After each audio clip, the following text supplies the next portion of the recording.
Alvin, ang sundalo. Credit to the author. 2057-66. Ang mga pangalan po na nandito ay galing sa mga name generator. Kung meron man pagkakatulad sa mga pangalan ng tao o lugar at pangyayari, ito ay tunay na hindi sinasadya. Isa pang serye ng nakakabinging ingay ang pumasok sa tainga ng watcher na nagpasindek sa kanya. Nakita niya ang isang whirlpool na lilito sa hangin sa tuwing ito ay dumadagandong. Ang mga whirlpool ay nagmistulang mga paputok sa hangin. Nakakasilaw at nakakapansin. Sa isang iglap lang, daan-daang whirlpool ang lumitaw sa hangin. Ang mga halimaw na tila minotaur ay lalabas mula sa mga whirlpool. Mawawala ang mga whirlpool kapag may lumabas na halimaw mula rito na parang natapos na nito ang gawain nito. Habang naglaho ang daan-daang whirlpool, lumitaw din ang daan-daang halimaw na mukhang minotaur. Biglang tumawa ng malakas ang pinakamalaking halimaw sa grupo ng mga halimaw na parang minotaur. Mga 8 hanggang 10 metro ang taas nito. Ang kanyang pagtawa ay naglalaman ng enerhiya na nagpa-vibrate sa hangin sa paligid. Ang tawa ng halimaw na ito ay naging sanhi din ng pagkabasag ng eardrums ng watcher. Tila nawalan siya ng katinoan nang magsimula siyang magdugo mula sa lahat ng 7 butas. Gaano kalakas? Ang mukha ng watcher ay mapatlas sa sandaling ito. Baka sa mga mata niya ang takot habang nakatingin sa halimaw na tumatawa. Ang halimaw ay kasing lakas ng pinuno ng first-rate force na pinanggalingan ng watcher. Ang lakas lamang mula sa kanyang pagtawa ay sapat na upang masugitan ang isang martial cultivator na katulad niya na nasa quintessential saint stage hanggang sa puntong dumudugo siya mula sa lahat ng 7 orifice. Ito ay hindi isang bagay na maaaring gawin ng isang ordinaryong tao. Hindi ako makapaniwala na pagkatapos ng ilang daang libong taon, ang mga mandirigma mula sa Ox Devil Clan ang unang makakatapak sa mayamang lupaing ito. Malakas na sabi ng halimaw na may taas na 8 hanggang 10 metro pagkatapos niyang tumigil sa pagtawa. Daan-daang libong taon. Ang Ox Devil Clan. Nanlaki ang mga mata ng watcher nang marinig ang sinabi ng halimaw. Nagsimulang manginig ang kanyang katawan na parang may naalala. Pwede bang? Ito kaya? Ang mga halimaw ay mula sa Devil Clan mula sa maalamat na Land of Exile. Nabasa ng watcher ang tungkol sa Human Devil era mula sa daan-daang libong taon na ang nakalilipas mula sa isang sinaunang aklat. Napakagulo ng panahong iyon. Sa panahong iyon, lalo pa ang isang quintessential Saint Stage Martial Cultivator, maraming powerhouse sa Saint Celestial Stage at mas mataas na namamatay araw-araw. Pinatay sila ng mga demonyo mula sa Land of Exile. Sa panahon ng Human Devil era, lahat ay masisindek na marinig lamang ang salitang devil. Hindi mabilang na mga tao ang namatay noong Great Human Devil War bago nila nagawang habulin ang mga demonyo pabalik sa Land of Exile. Anong nangyari? Daan-daang libong taon na lang ang lumipas, ngunit ang mga diablo na ito ay nakarating dito mula sa Land of Exile. Don't tell me papasok na naman tayo sa Human Devil era. Sa sandaling naisip ito ng tagamasid, iba't ibang ekspresyon ang lumipad sa kanyang mukha. Baka sa kanyang mga mata ang takot. Para sa mga tao, ang Human Devil era ay isang malaking sakuna. Ika-10 matanda, may tao doon. Narinig ng watcher ang isang malakas na boses, dahilan upang siya ay bumalik sa kanyang katinoan. Nang tingnan ng tagamasid ang pinanggalingan ng boses, napagtanto niyang siya ay natuklasan ng mga halimaw. Tinawag ng halimaw ang pinakamalaking halimaw bilang ika-10 elder. Sa isang kisap mata lamang, lumingon ang ika-10 matanda upang tumingin sa tagamasid. Nanginginig sa takot ang watcher habang nakatitig sa kanya ang halimaw. Nang makita niya ang halimaw na papalapit sa kanya, naramdaman niyang tila naging tingga ang kanyang mga paa, na naging dahilan upang hindi siya makagalaw. Wala siyang lakas para gumalaw. Ang ika-10 elder ng Ox Devil Clan ay dumating kaagad sa harap ng watcher. Pinandilatan siya nito ng malalaking mata at sinabi sa dumadagandong na boses, "Tao, sabihin mo sa akin ang kasalukuyang sitwasyon sa Saint Province Realm." Pakiramdam ng tagamasid ay parang nasusuka siya nang makaharap ang ika-10 elder mula sa Ox Devil Clan. Gayunpaman, masunurin pa rin niyang sinabi sa halimaw ang tungkol sa kasalukuyang sitwasyon sa Dao Martial Saint Land. Bagamat hindi pa niya narinig ang Saint Province Realm, alam niyang tinutukoy ng halimaw ang kaharian na kinaroroonan niya. Nahati sa dalawa ang Dao Martial Saint Land. Ang mga powerhouse ay napunta sa Upper Province at ang mahihina ay nananatili sa Lower Province. Ang ika-10 elder ng Ox Devil Clan ay bumulong sa kanyang sarili nang marinig niya ang mga salita ng Watcher. Mukhang hindi naman ito nabigla. Para kinukumpirma lang niya ang isang bagay na alam na niya. Sa katunayan, alam ng ika-10 elder ng Ox Devil Clan ang tungkol sa lahat ng ito sa pamamagitan ni Lewis na hindi sinasadyang naipadala sa Land of Exile. Matapos malaman ang sitwasyon sa Saint Province Realm mula kay Lewis, sa ilalim ng pamimilit ng halimaw, nalaman din nito kung paano lumitaw si Lewis sa Land of Exile sa pamamagitan ng Inter-Province Transportation Formation. Sa ilalim ng gabay ni Lewis, natagpuan niya ang lugar kung saan mas mahina ang space barrier. Ito ay malapit sa Inter-Province Transportation Formation sa Lower Province ng Dao Marshall Saint Land. Pagkatapos noon, tinipon na nito ang lahat ng mga elite na mandirigma mula sa Ox Devil Clan at pilit na pinunit ang space barrier sa sobrang lakas. Iyon ay kung paano nagawang lumitaw ang mga halimaw sa Dao Marshall Saint Land. Sa kasamaang palad, si Lewis na nawala ng gamit matapos niyang ihayag ang lahat ng impormasyong alam niya ay pinatay ng ika-10 elder ng Ox Devil Clan. Hindi lang iyan, ang nag-iisang Inter-Province Transportation Formation na nag-uugnay sa Lower Province sa Upper Province ay nawasak na lang. The Watcher said in dismay. Nawasak ang Inter-Province Transportation Formation. Ang ika-10 elder ng Ox Devil Clan ay sandaling natigilan nang marinig niya ito. Gayunpaman, isang masayang ekspresyon ang lumitaw sa kanyang mukha pagkatapos. Ito ay nangangahulugan na ang Devil Clan ay maaaring bumuo ng ating enerhiya sa Lower Province bago natin lusubin ang Upper Province at pag-isahin ang Saint Province Realm. Sa sandaling naisip ito ng ika-10 elder ng Ox Devil Clan, naging labis siyang nasasabik. Dati, natalo ang Devil Clan dahil hindi sila nakapaghanda ng sapat. Gayunpaman, ngayon, maaari silang bumuo ng kanilang enerhiya sa Lower Province at lumakas bago nila salakayin ang Upper Province at pag-isahin ang Saint Province Realm. Napakabuti. Dahil binigyan mo ako ng magandang balita, bibigyan kita ng mabilis na kamatayan.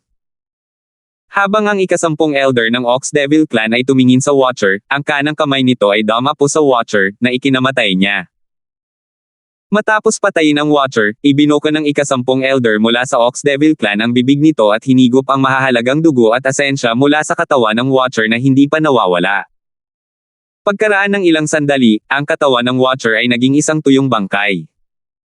Mga mandirigma, ang pinakamalakas na tao sa Lower Province ng Dao Marshall Saint Land ay nasa quintessential saint stage lamang. Kahit na ang pinakamahina sa lahat ay madali mo silang mapapatay.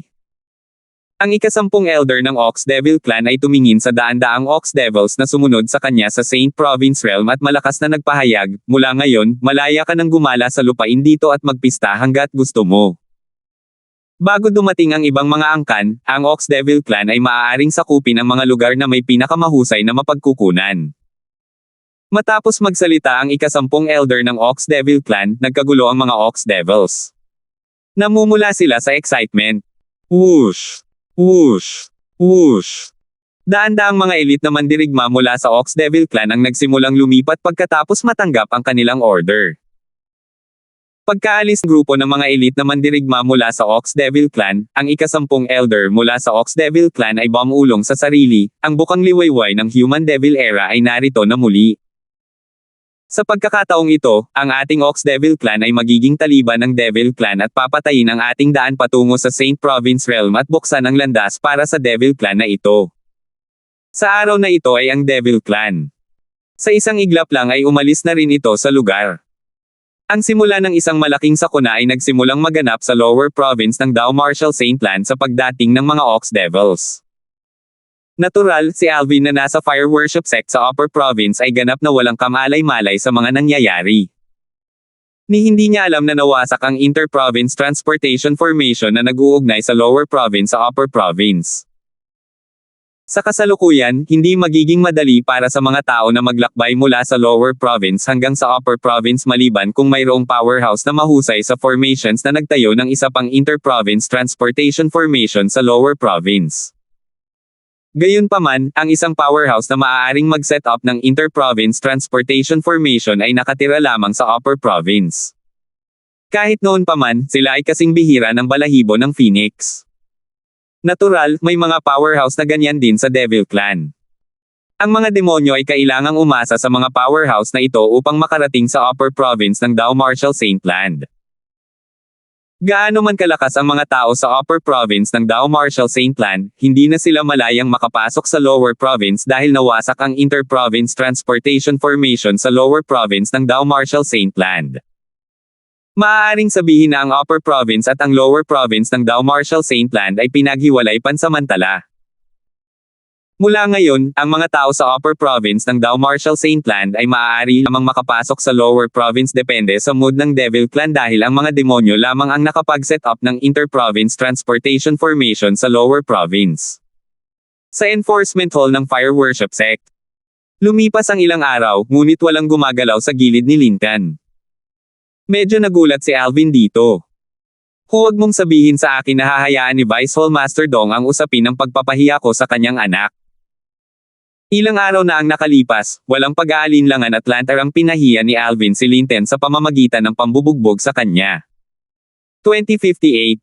Mahigit 20 araw na ang lumipas. Noong una, inakala ni Alvin na ang Vice Hall Master ng Enforcement Hall na si Jeremy ay maghahanap ng problema sa kanya. Gayunpaman, natuklasan niyang hindi lamang tahimik si Jeremy, ngunit maging ang kanyang anak na si Linton ay nanatiling tahimik din. Nakakapagtakang hindi kumalat ang mga nangyari. Parang ang iilang Bronze Flame Elders na naruroon ay takot na takot magsabi ng anuman dahil kina Devin at Jeremy. Hindi mahirap para kay Alvin na alamin kung ano ang nangyari. Kung 20 araw na ang nakalipas, maaaring personal na ikinalat ito ni Alvin dahil galit na galit siya kay Linton. Gayunpaman, ang kanyang galit ay unti-unting nawala. Hindi na siya mapakali kay Linton. Bukod dito, aalis na siya sa enforcement hall bukas. Nagplano si Alvin na umalis sa Fire Worship Sect pagkatapos niyang umalis sa enforcement hall. Ito ay upang makahanap siya ng isang lugar upang itaas at pagbutihin ang kanyang cultivation base at innate spiritual root. Si Kelly at ang kanilang anak na babae ay nasa isang delikadong sitwasyon kaya wala siyang gaanong oras na natitira. Sa sandaling ito, ang bawat segundong lumilipas ay nasa gastos ni Kelly at ng kanilang anak na babae. Sa wakas ay makakaalis na ako. Kinabukasan, sa wakas ay natapos ni Alvin ang kanyang serbisyo sa enforcement hall at binigyan ng pahintulot na umalis sa bulwagan. Isang buwan na niyang hinihintay ang araw na ito. Samantala, dumating na rin sa main hall ang susunod na grupo ng mga tunay na alagad na naglingkod sa enforcement hall. Nang ibigay ni Alvin ang kanyang tungkulin sa isang tunay na disipulo, biglang sinabi ng tunay na disipulo, ikaw si Senior Brother Alvin. Malinaw na nasasabik siya nang makilala niya si Alvin. Sa kasalukuyan, itinuturing ng maraming disipulo sa Fire Worship Sect si Alvin bilang kanilang idolo. Wala pang isang taon matapos sumali si Alvin sa Fire Worship Sect, bukod pa sa pagiging isang tunay na disipulo, nirerango pa siya sa top 5 nanograms true rankang. Siya ay kasalukuyang ika-4 na ranggo. Ang nangungunang 3 disipulo ay nasa ika-3 anyo ng Street Celestial Stage. Nangangahulugan ito na si Alvin na nagre-rango sa ika-4 sa true ranking ay malawak na kinikilala bilang pinakamalakas na tunay na disipulo sa ibaba ng 3rd form ng Saint Celestial Stage. Higit sa lahat, nagawa ni Alvin na makapasok sa Supreme Saint ranking. Siya ay kasalukuyang nirerango sa ika-537 na lugar sa Supreme Saint ranking. Nauna siya sa lahat ng Bronze Flame Elders at mga tunay na disipulo na nasa ika-2 anyo ng Saint Celestial Stage sa Fire Worship Sect. Dahil sa mga kadahilanang ito, si Alvin ay naging pinakasikat na prodigy sa Fire Worship Sect. Tumango si Alvin at ngumiti lamang bilang tugon sa nasasabik na tunay na disipulo na nakatayo sa kanyang harapan. Mula ngayon, ikaw na ang bahala sa dati kong tungkulin. Gagawin ko ang aking makakaya. Ang tunay na disipulo ay time na nagsabi ng marinig niya ang mga salita ni Alvin.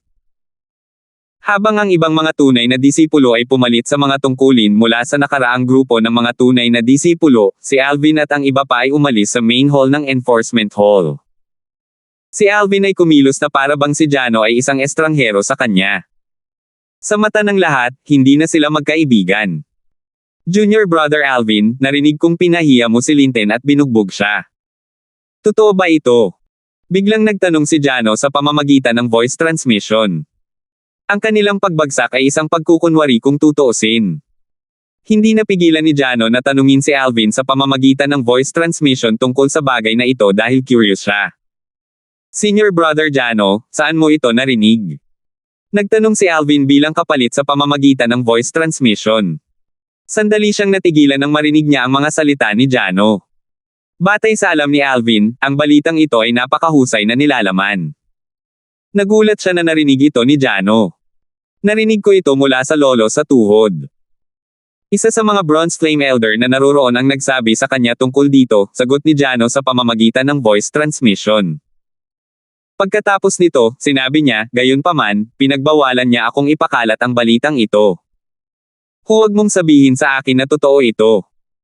Totoo, sagot ni Alvin, noong oras na iyon, isinama ni Linten si Devin para turuan ako ng leksyon.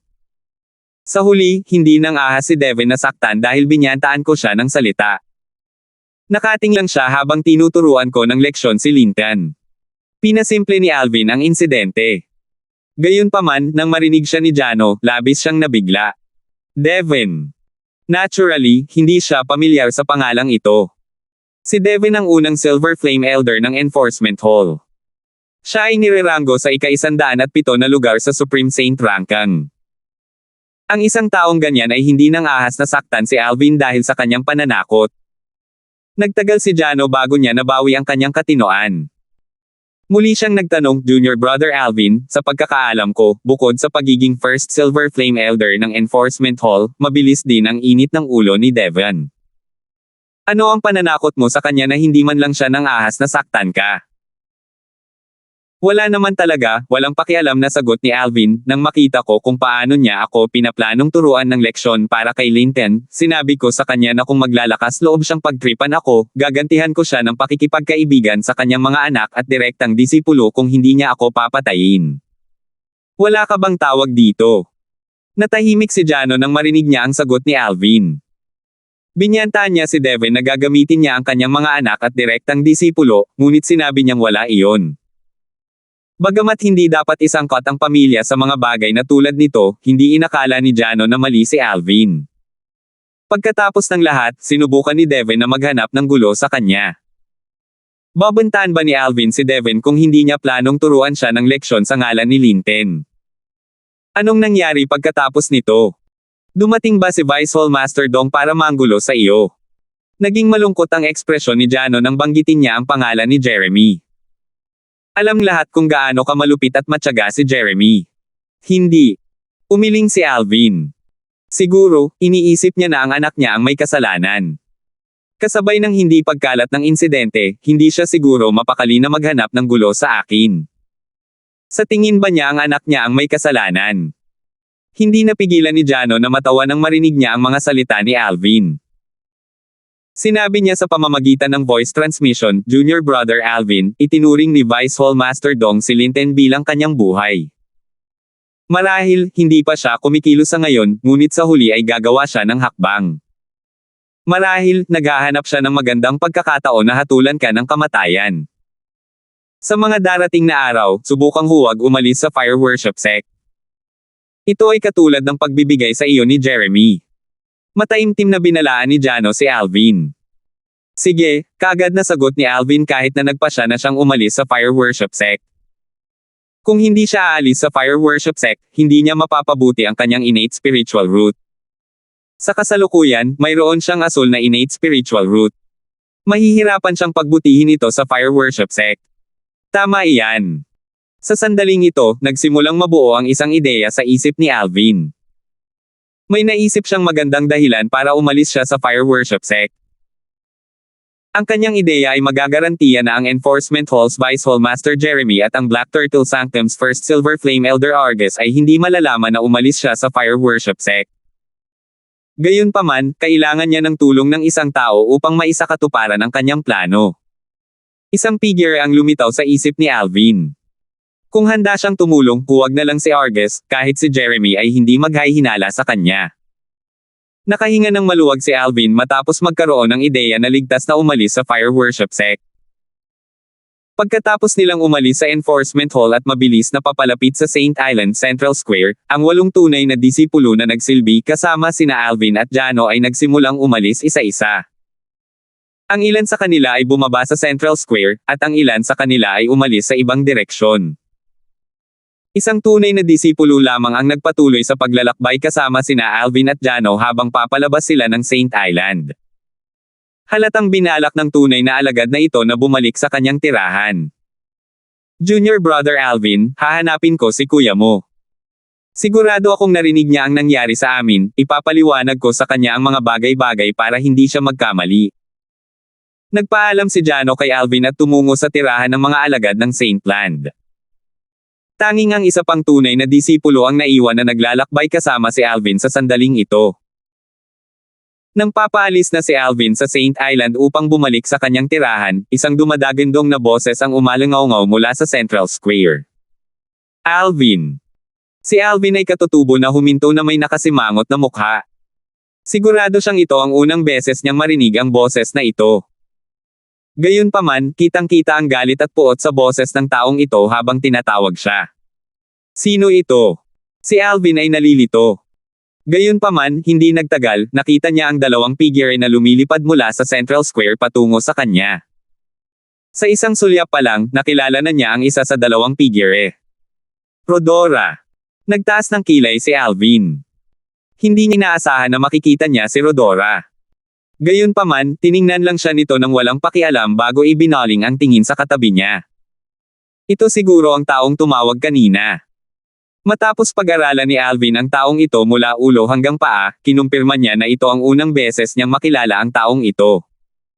Sa sandaling ito, ang tunay na disipulo na naglingkod sa enforcement hall kasama si Alvin ay sumigaw, Senior Brother Boris. Nang makita niya ang binata na nakatayo sa tabi ni Rodora, mabilis niyang inilagay ang distansya sa pagitan niya at ni Alvin na parang natatakot siyang mahuli siya sa crossfire. 2059. Boris. Agad na pinaikit ni Alvin ang kanyang mga mata nang marinig niya ang mga salita ng tunay na disipulo. Bagaman hindi pa niya nakilala ang taong ito, tiyak na alam niya ang kanyang pangalan. Si Boris ay isang tunay na disipulo na pumangalawa sa True Rankang. Nakarating na siya sa third form of the Saint Celestial Stage ilang taon na ang nakararaan. Isa siya sa pinakamalakas na disipulo sa mga tunay na disipulo sa Fire Worship Sect. Naturally, isa rin siya sa 8 Great Prodigies sa Fire Worship Sect. Siya ang direktang disipulo ng Sanctum Leader ng Asher Dragon Sanctum, at siya ang nakatatandang kapatid ni Rodora na dating ika-9 na ranggo sa True Rankang. Dahil si Alvin ay narank sa True Rankang, ang mga narank mula ika-4 hanggang sa ibaba ng Rankang ay bumaba ng pwesto. Ang taong huling narank sa True Rankang dati ay inalis sa Rankang. Sa kasalukuyan, nasa ika-10 si Rodora sa True Rankang. Ang kanyang ranggo ay nasa isang walang katiyakang estado dahil maaari siyang makikaw sa nangungunang 10 anumang oras. Siya ay pumapangalawa sa True Rankang, at ang kanyang cultivation base ay nasa third form of the Saint Celestial Stage. Naningkit ang mga mata ni Alvin nang malaman niyang ang binata na nakatayo sa tabi ni Rodora ay si Boris. Alam niyang dumating sila na may masamang intensyon. Dumating si Boris upang ipaghiganti si Rodora. Inihanda na ni Alvin ang kanyang sarili para dito. Hindi ako makapaniwalang bumalik si Boris habang naglilingkod ako sa enforcement hall. Sigurado si Alvin tungkol dito. Kung hindi, hindi na sana naghintay si Boris hanggang ngayon para hanapin siya. Senior brother, siya si Alvin. Mula sa malayo, itinuro ni Rodora si Alvin habang sinasabi niya kay Boris sa isang naaagrabyado na tono, noon, sinampal niya ako ng maraming beses, ipinahiya ako sa publiko. Katanggap-tanggap kung ako lang ang mapahiya. Gayunpaman, ang kanyang mga aksyon ay nagdawit sa iyo at Master din. Sa mga hindi nakakakilala sa iyo ng higit pa, sila ay maaaring mag-isip na mas nakakakilala sa iyo at Master. Maluhaluhang nagreklamo si Rodora kay Boris na nakatayo sa tabi niya, pinapaypayan ang apoy ng galit. Huwag kang mag-alala, junior sister. Talagang ipaghihiganti kita. Si Boris ay tumingin sa kanya ng mapagmahal nang marinig niya ang kanyang umiiyak na reklamo.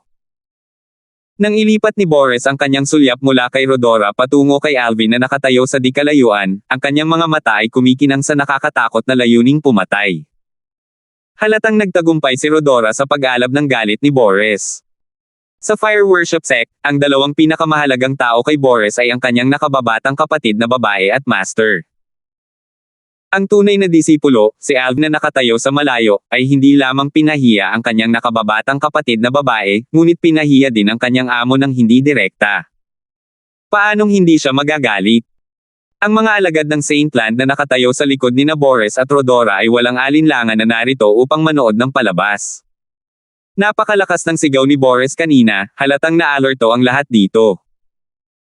Nang matuklasan nilang ngayon ang araw na umalis si Alvin sa enforcement hall, alam nilang lahat na magkakaroon sila ng palabas na papanoorin. Mukhang galit talaga si Senior Brother Boris.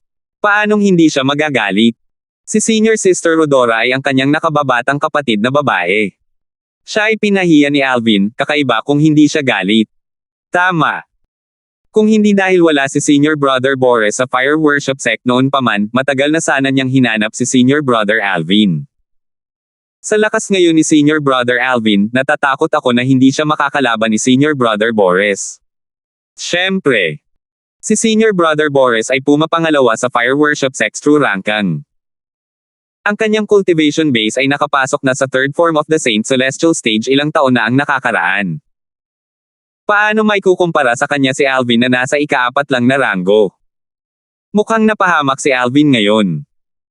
Ang kanyang likas na talento ay maaaring napakahusay, ngunit sa kasalukuyan, ang kanyang lakas ay malayong maihahambing kay Senior Brother Boris.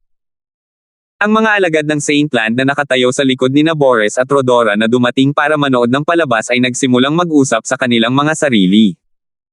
Naturally, mayroong isang minorya na may magkakaibang opinyon. Kung hindi ako nagkakamali, dati noong nakaharap ni Alvin sina Wenyang at Rodora, akala ninyong lahat ay mas mababa rin si Alvin, di ba? Gayunpaman, ano ang resulta sa huli? Tama. Lahat kayo ay binigyan ng matalinghagang sampal sa mukha ni Senior Brother Alvin sa huli, tama ba? Aaminin ko, minamaliit ko noon si Senior Brother Alvin. Gayunpaman, sa tuwing napapahiya ako kapag napatunayang mali ako. Si Senior Brother Alvin ay hindi sumusunod sa karaniwang loika. Hindi mahalaga kung sino sa tingin ninyong lahat ang mananalo. May tiwala ako kay Senior Brother Alvin. Sa tingin ko ay kamangha-mangha siya. Paano kung ang kanyang kalaban ay isang powerhouse sa third form ng Saint Celestial stage? Kailangang sumuko rin siya sa huli. Bagamat may ilang mga tao na sumuporta kay Alvin, ang kanilang mga boses ay nabigla sa mga boses ng ibang tao dahil iilan lamang sa kanila ang nag-iisip ng ganoon. Karamihan sa mga tao ay nadama na si Alvin ay tiyak na mapapahamak ngayong nakilala niya si Boris.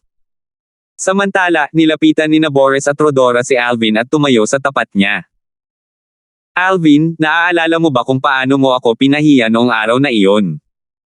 Sabi ni Rodora habang malamig na nakatitig kay Alvin. Pinahiya kita. Ako ba?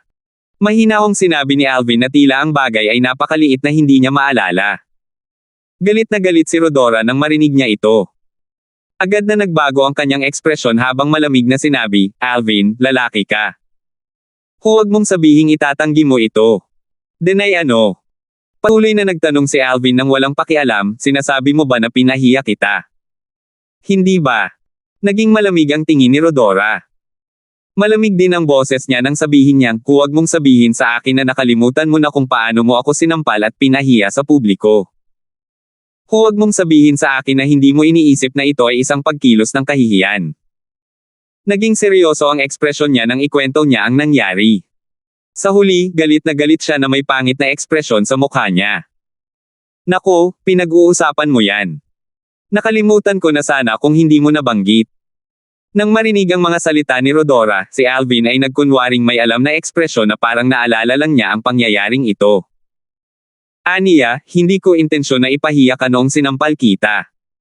Huminto muna siya saglit bago niya ipagpatuloy ang sasabihin, I think it's under me the effort to humiliate you. Sinampal lang kita kasi nakakasira ng tingin. Iyon lang. Ang mga salita ni Alvin ay nagpagalit kay Rodora na naging sanhi ng pamumula ng kanyang mukha. Matagal siyang natahimik. Clamor. Ang mga disipulo ng Saintland na dumating upang manood ng palabas ay nagkagulo nang marinig nila ang mga salita ni Alvin. Nakakamangha talaga si Alvin. Kung iisipin na matapang siya para sabihing mas mababa sa kanya ang pagsisikap na ipahiya si Rodora. Hindi ba niya alam na ang taong nakatayo sa tabi ni Rodora ay si Senior Brother Boris? Tignan mo. Ang ekspresyon ngayon ni Senior Brother Boris, sabi ng isang tao habang pinitik ang kanyang dila. Marahil hindi sumagi sa isip ni Senior Brother Boris na si Alvin ay maglalakas loob na kumilos ng mayabang sa harap niya. May posibilidad na hindi alam ni Alvin na si Senior Brother Boris iyon. Marahil, hindi alam ni Alvin na nasa panganib siya ngayon. Ang ekspresyon Boris ay naging lubhang seryoso habang ang mga disipulo ng Saintland ay nag-uusap sa kanilang sarili. Ikaw si Alvin. Ang mga mata ni Boris ay kumikinang na may kakilakilabot na layuning pumatay habang siya ay nakatitig kay Alvin ng matalim na parang ahas na nakatingin sa kanyang biktima. Gayunpaman, hindi pinansin ni Alvin si Boris. Sa halip, tumingin siya kay Rodora at walang pakialam na sinabi, "Rodora, hindi ka na natatakot sa akin dahil may tumulong sa iyo ngayon." "So what if that's the case?" Malamig na sagot ni Rodora. Nabuhay ang kasiyahan sa kanyang puso nang makita niyang hindi pinansin ni Alvin ang kanyang nakatatandang kapatid. Alam niyang galit na ngayon ang kanyang nakatatandang kapatid. Si Alvin ang nagdala nito sa kanyang sarili. Sa kanyang opinyon, si Alvin ay naghahanap ng kamatayan sa pamamagitan ng hindi pagpansin sa kanyang nakatatandang kapatid. So what if that's the case? Natawa si Alvin nang marinig niya ang mga salita ni Rodora. Tumigil siya sa pagtawa pagkatapos ng ilang sandali.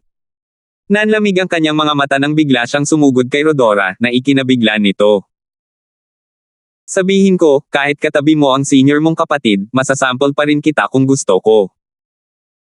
Umalangaw-ngaw sa hangin ang boses ni Alvin, nagulat ang lahat ng naroroon sa eksena. Mabilis siyang kumilos na parang kidlat. Sandaling natigilan si Boris. Mabilis niyang nabawi ang kanyang katinoan nang maging malungkot ang kanyang ekspresyon. Sumigaw siya, "Naghahanap ka ng kamatayan."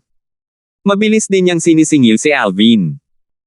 Maliwanag na sinusubukan niyang pigilan si Alvin na sampilan si Rodora.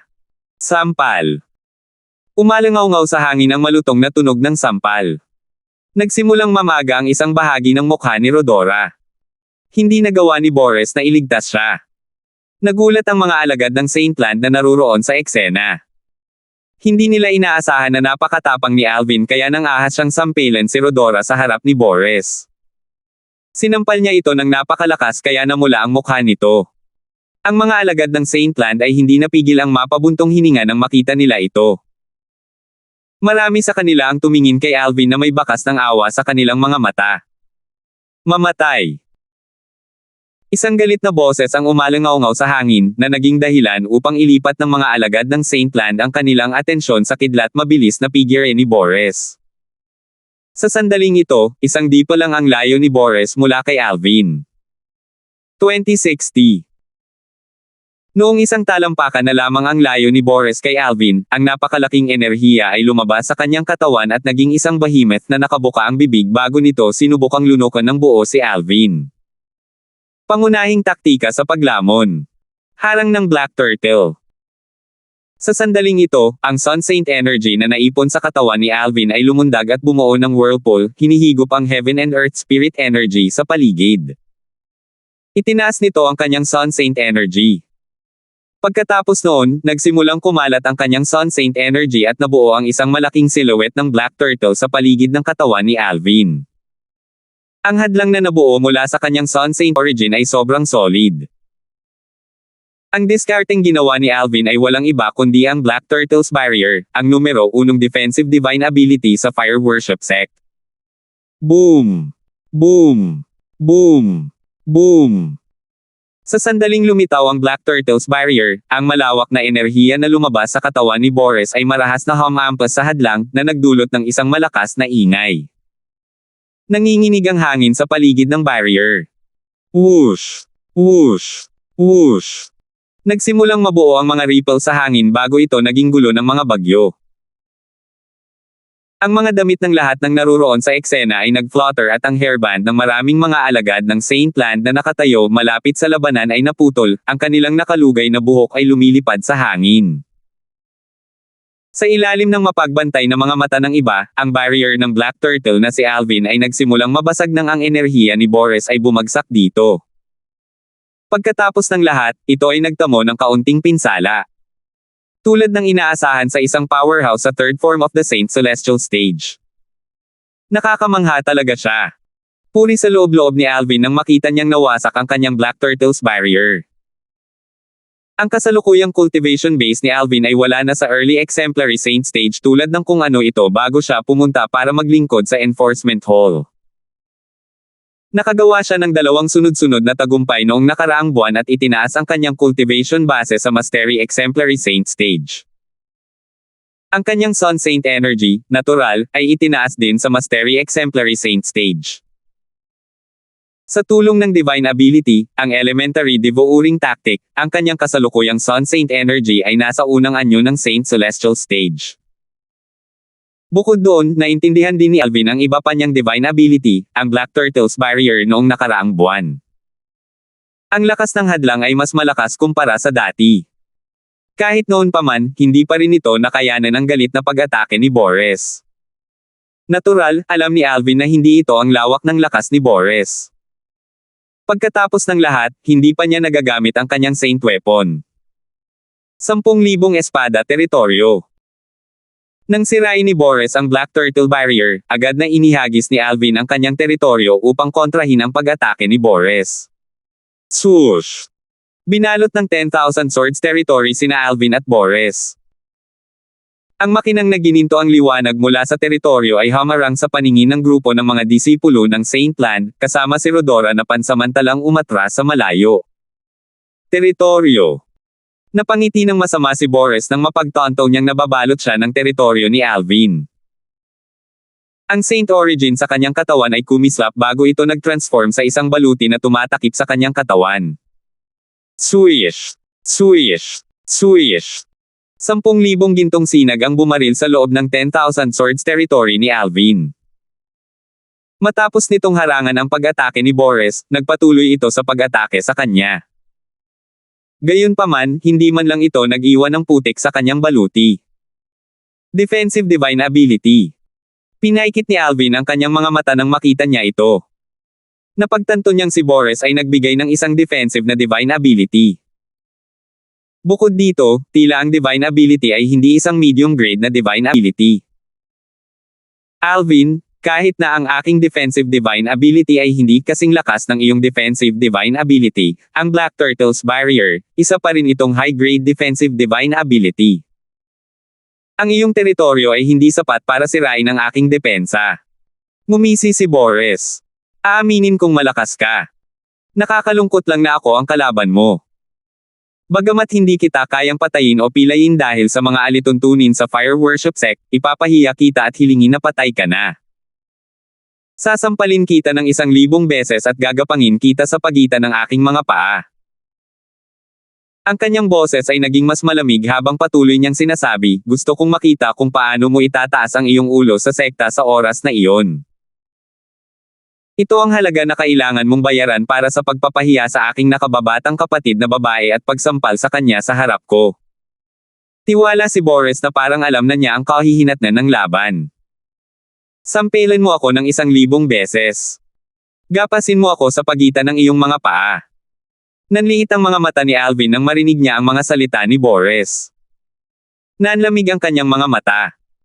Sa sandaling ito, nagsimulang tumaas mula sa kanyang katawan ang layuning pumatay.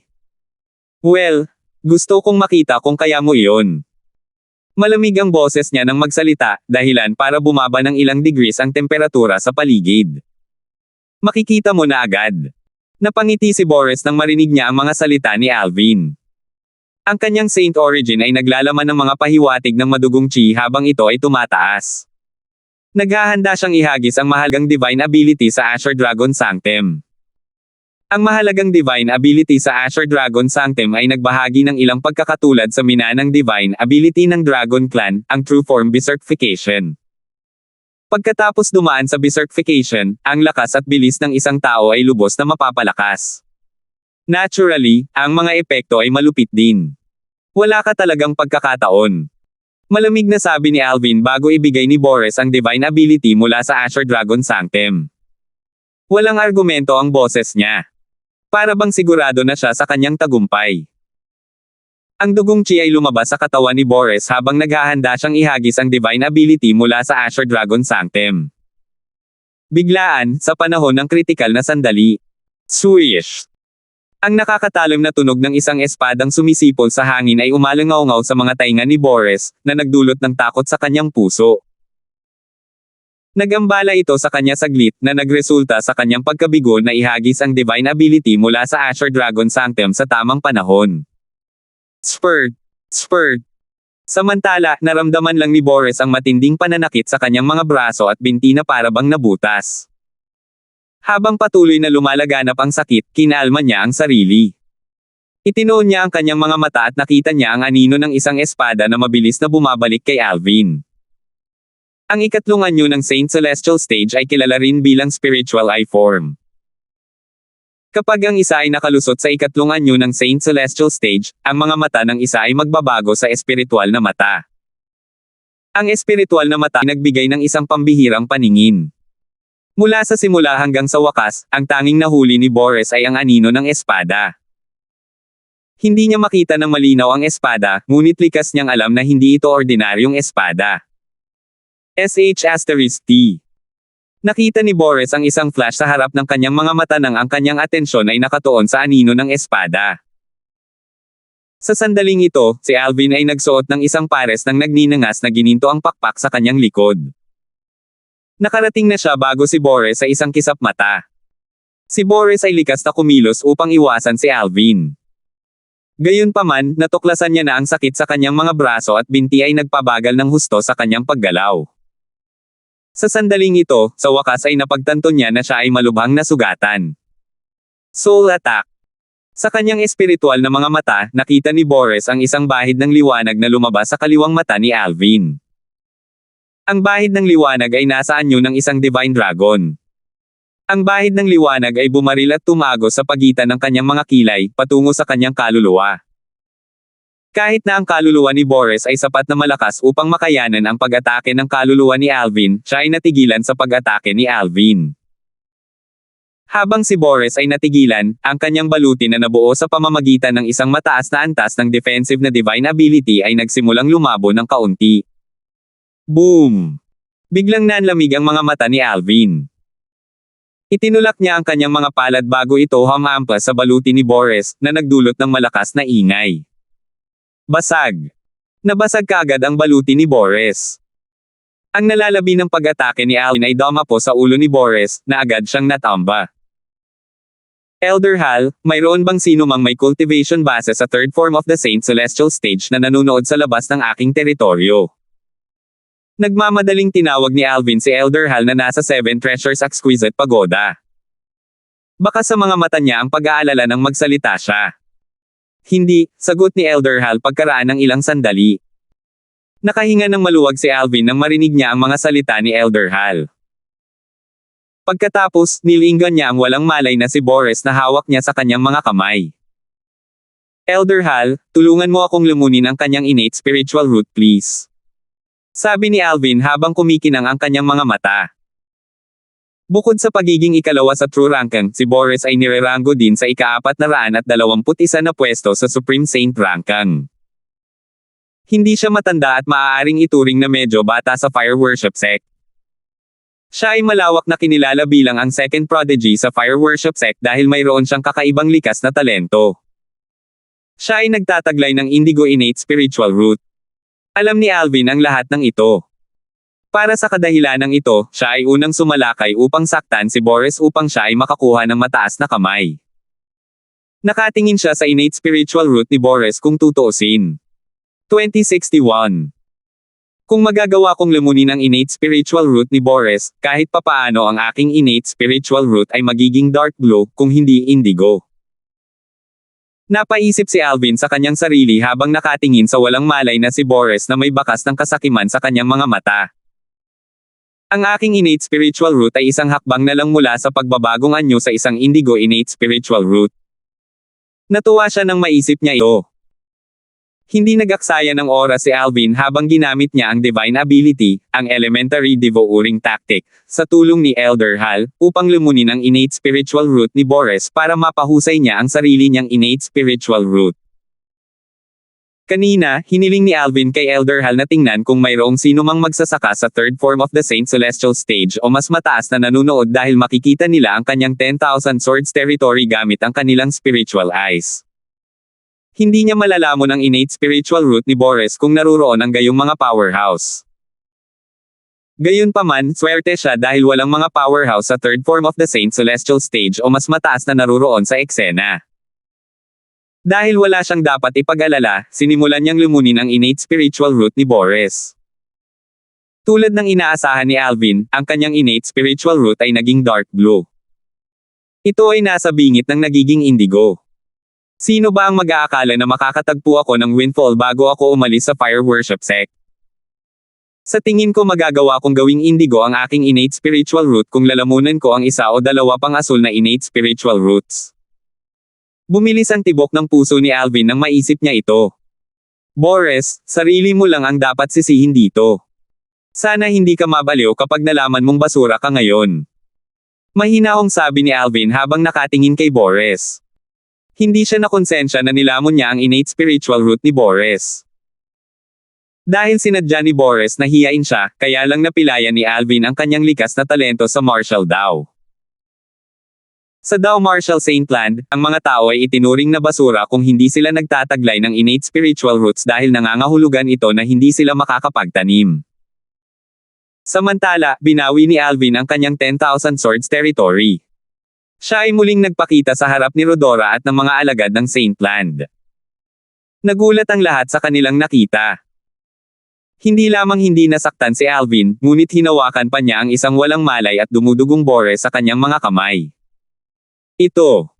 Karamihan sa mga disipulo ng Saintland ay nabigla sa kanilang nakita. Senior na kapatid. Sigaw ni Rodora. Siya ang unang nanambalik sa katinoan. Ang kanyang ekspresyon ay kapansin-pansing nagbago nang sabihin niya sa nanginginig na boses, Alvin. Ano ang ginawa mo sa aking nakatatandang kapatid? Relax, mahinahong sabi ni Alvin habang nakatingin kay Rodora. Ang kanyang ekspresyon ay walang pakialam habang patuloy na sinasabi, ang iyong nakatatandang kapatid ay hindi karapat-dapat na labagin ang mga patakaran ng sekta. Siya ay walang malay. Gayunpaman, kung walang makakapidyaw sa kanyang pagdurugo sa lalong madaling panahon, hindi ko magagarantiya na hindi siya dadyugo at mamamatay. Nang matapos magsalita si Alvin, itinapon niya si Boris kay Rodora na parang nagtatapon ng basura. Agad na nahuli ni Rodora si Boris at pinigilan ang kanyang pagdurugo nang makumpirma niyang buhay ito. Hindi siya madadamay kung namatay na si Boris. Gayunpaman, ibinalik sa kanya si Boris na buhay. Kung siya ay duguan at namatay, siya ang mananagot sa kanyang pagkamatay. Hindi ito isang krimen na kaya niyang tiisin. Second on the true ranking.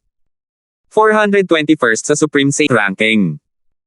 He's grossly overrated, naiinis na sabi ni Alvin sa harap ng lahat.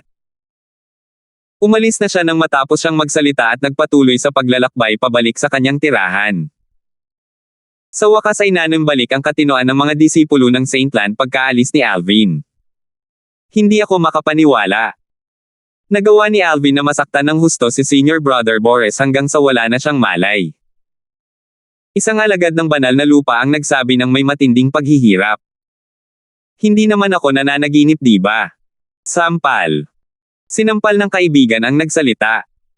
Inosenteng tinanong siya ng kaibigan niya, masakit ba? Sampal. Gumanti rin siya ng sampal sa kaibigan. Masakit ba? Hooray!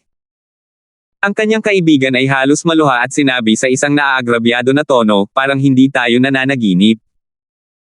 Ang kanilang pag-uusap ay naging sanhi ng pagtawa ng maraming mga alagad ng Saintland. Bukod pa riyan, napatunayan din ng kanilang pag-uusap na hindi sila nananaginip. Lahat ng nakita nila ay totoo. Humph!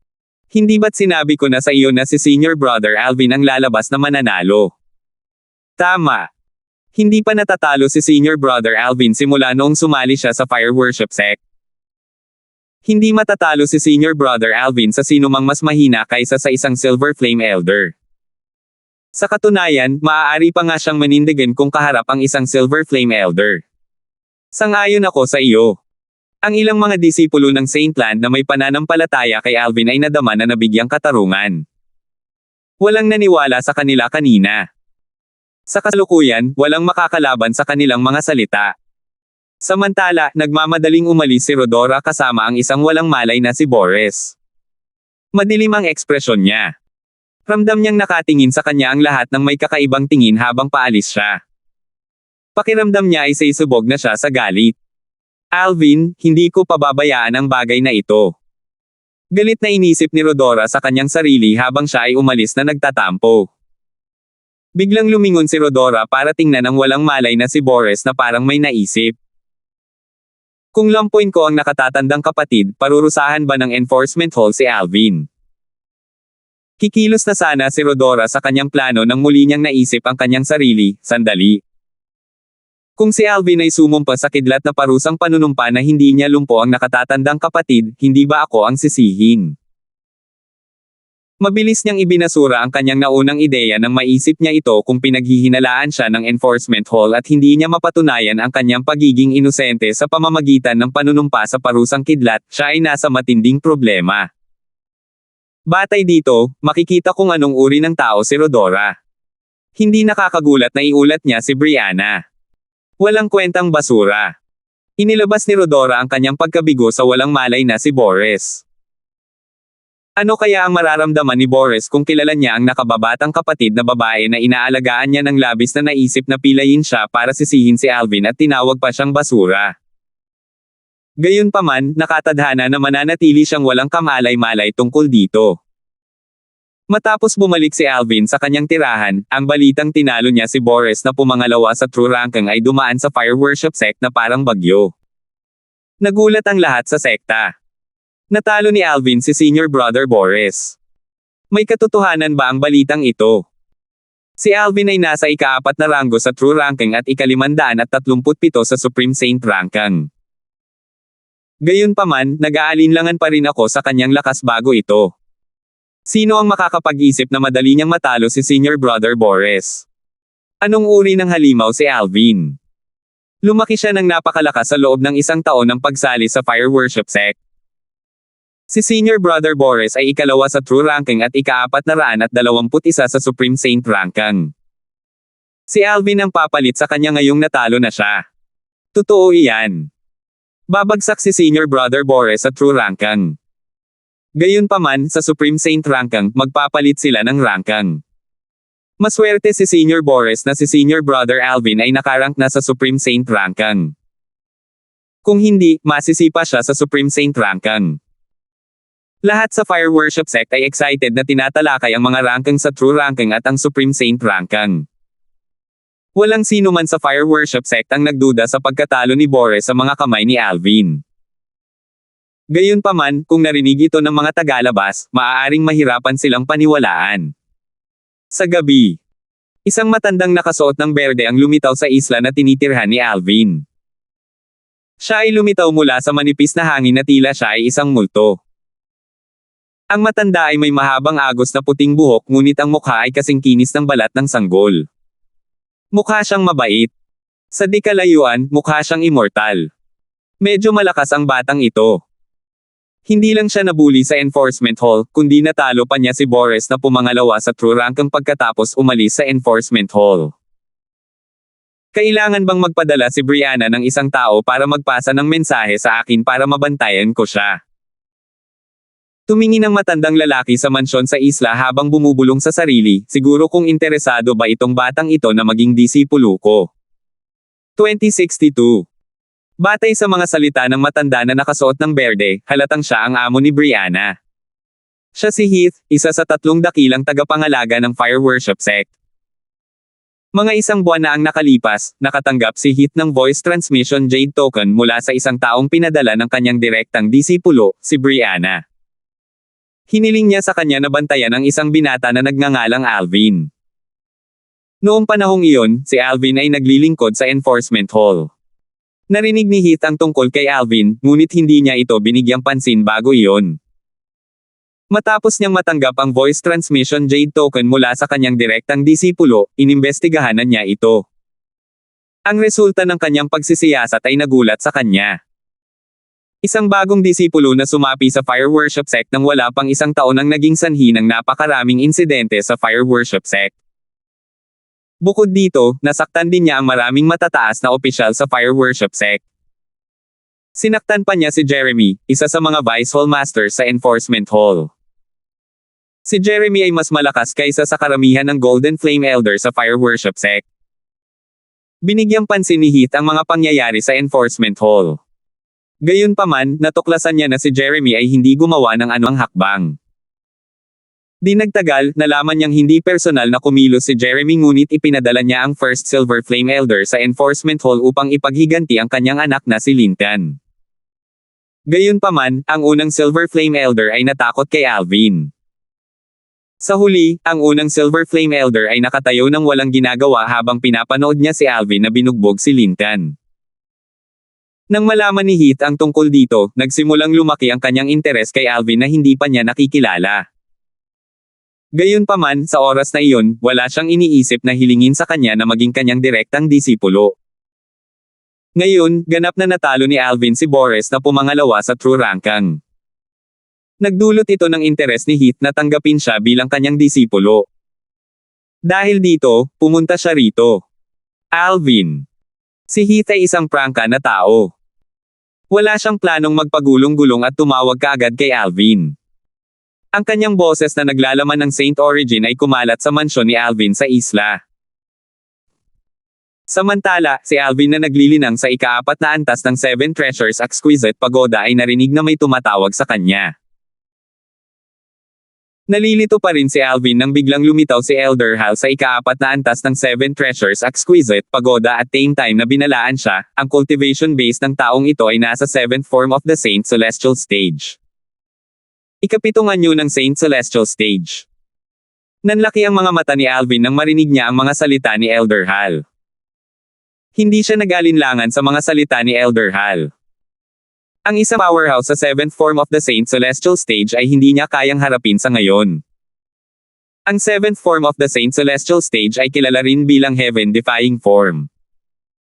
Kapag ang isa ay nakalusot sa yugtong ito, hindi na sila mabibigkis ng mortalidad. Ang isa ay magkakaroon ng habang buhay ng isang walang kamatayan. Natural, ang mga naturang powerhouse ay maaari pa ring patayin.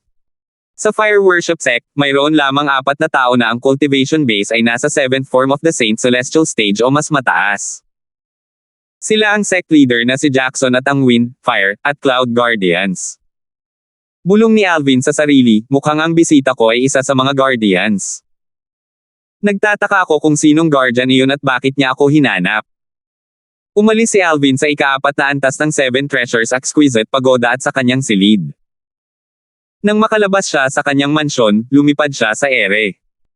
Pagkaraan ng ilang sandali, nakita niya ang isang matandang nakasuot ng berdeng nakatayo sa kanyang harapan.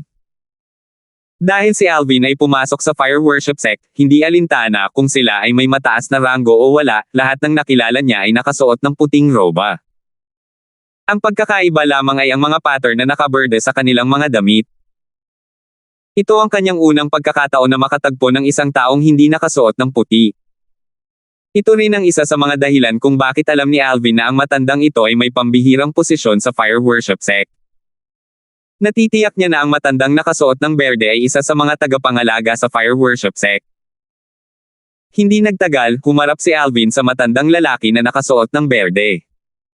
Hindi man lang naglabas ng aura ang matanda. Para siyang ordinaryong matanda. Gayunpaman, alam ni Alvin na ang isang taong kayang itago ang kanyang aura ay tiyak na napakalakas. Ito ay hindi madaling gawa pagkatapos ng lahat upang itago ang isang aura. Pagbati, tagapangalaga. Agad na tinakpin ni Alvin ang kanyang kamay at magalang na yumuko sa matandang nakaberdeng damit. Nagulat si Heath na nahulaan ni Alvin ang kanyang pagkakakilanlan ng napakabilis. Hindi niya maiwasang magtanong, paano mo nalaman na tagapangalaga ako ng fire worship sect? Sa fire worship sect, natatakot ako na ang sect leader at ang 3 dakilang guardians lang ang nagtataglay ng ganoong kagalingan. Hindi mahirap para sa akin na malaman ito. Sinulyapan ni Alvin ang matanda ng walang anumang pag-aalinlangan. Kinumpirma niya ang kanyang hinala na ang matanda na nakasuot ng berde ay isa sa mga tagapangalaga sa fire worship sect. Natural, hindi hinulaan ni Alvin kung sino ang matanda batay sa kanyang marangal na tindig. Ito ay dahil ipinaalam sa kanya ni Elder Hal na ang cultivation base ng matanda ay nasa 7th form of the Saint Celestial stage.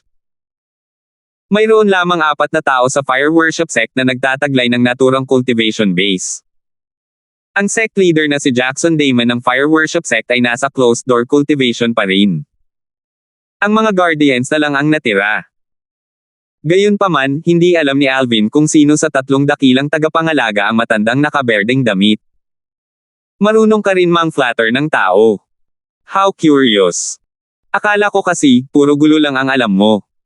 Umiling si Heath at ngumiti nang marinig niya ang mga salita ni Alvin.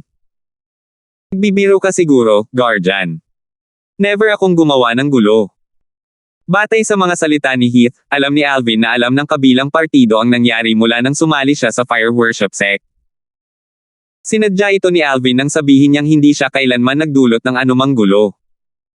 Ibang mga tao ang naghahanap ng gulo sa kanya. Hindi kailanman nagdulot ng anumang gulo.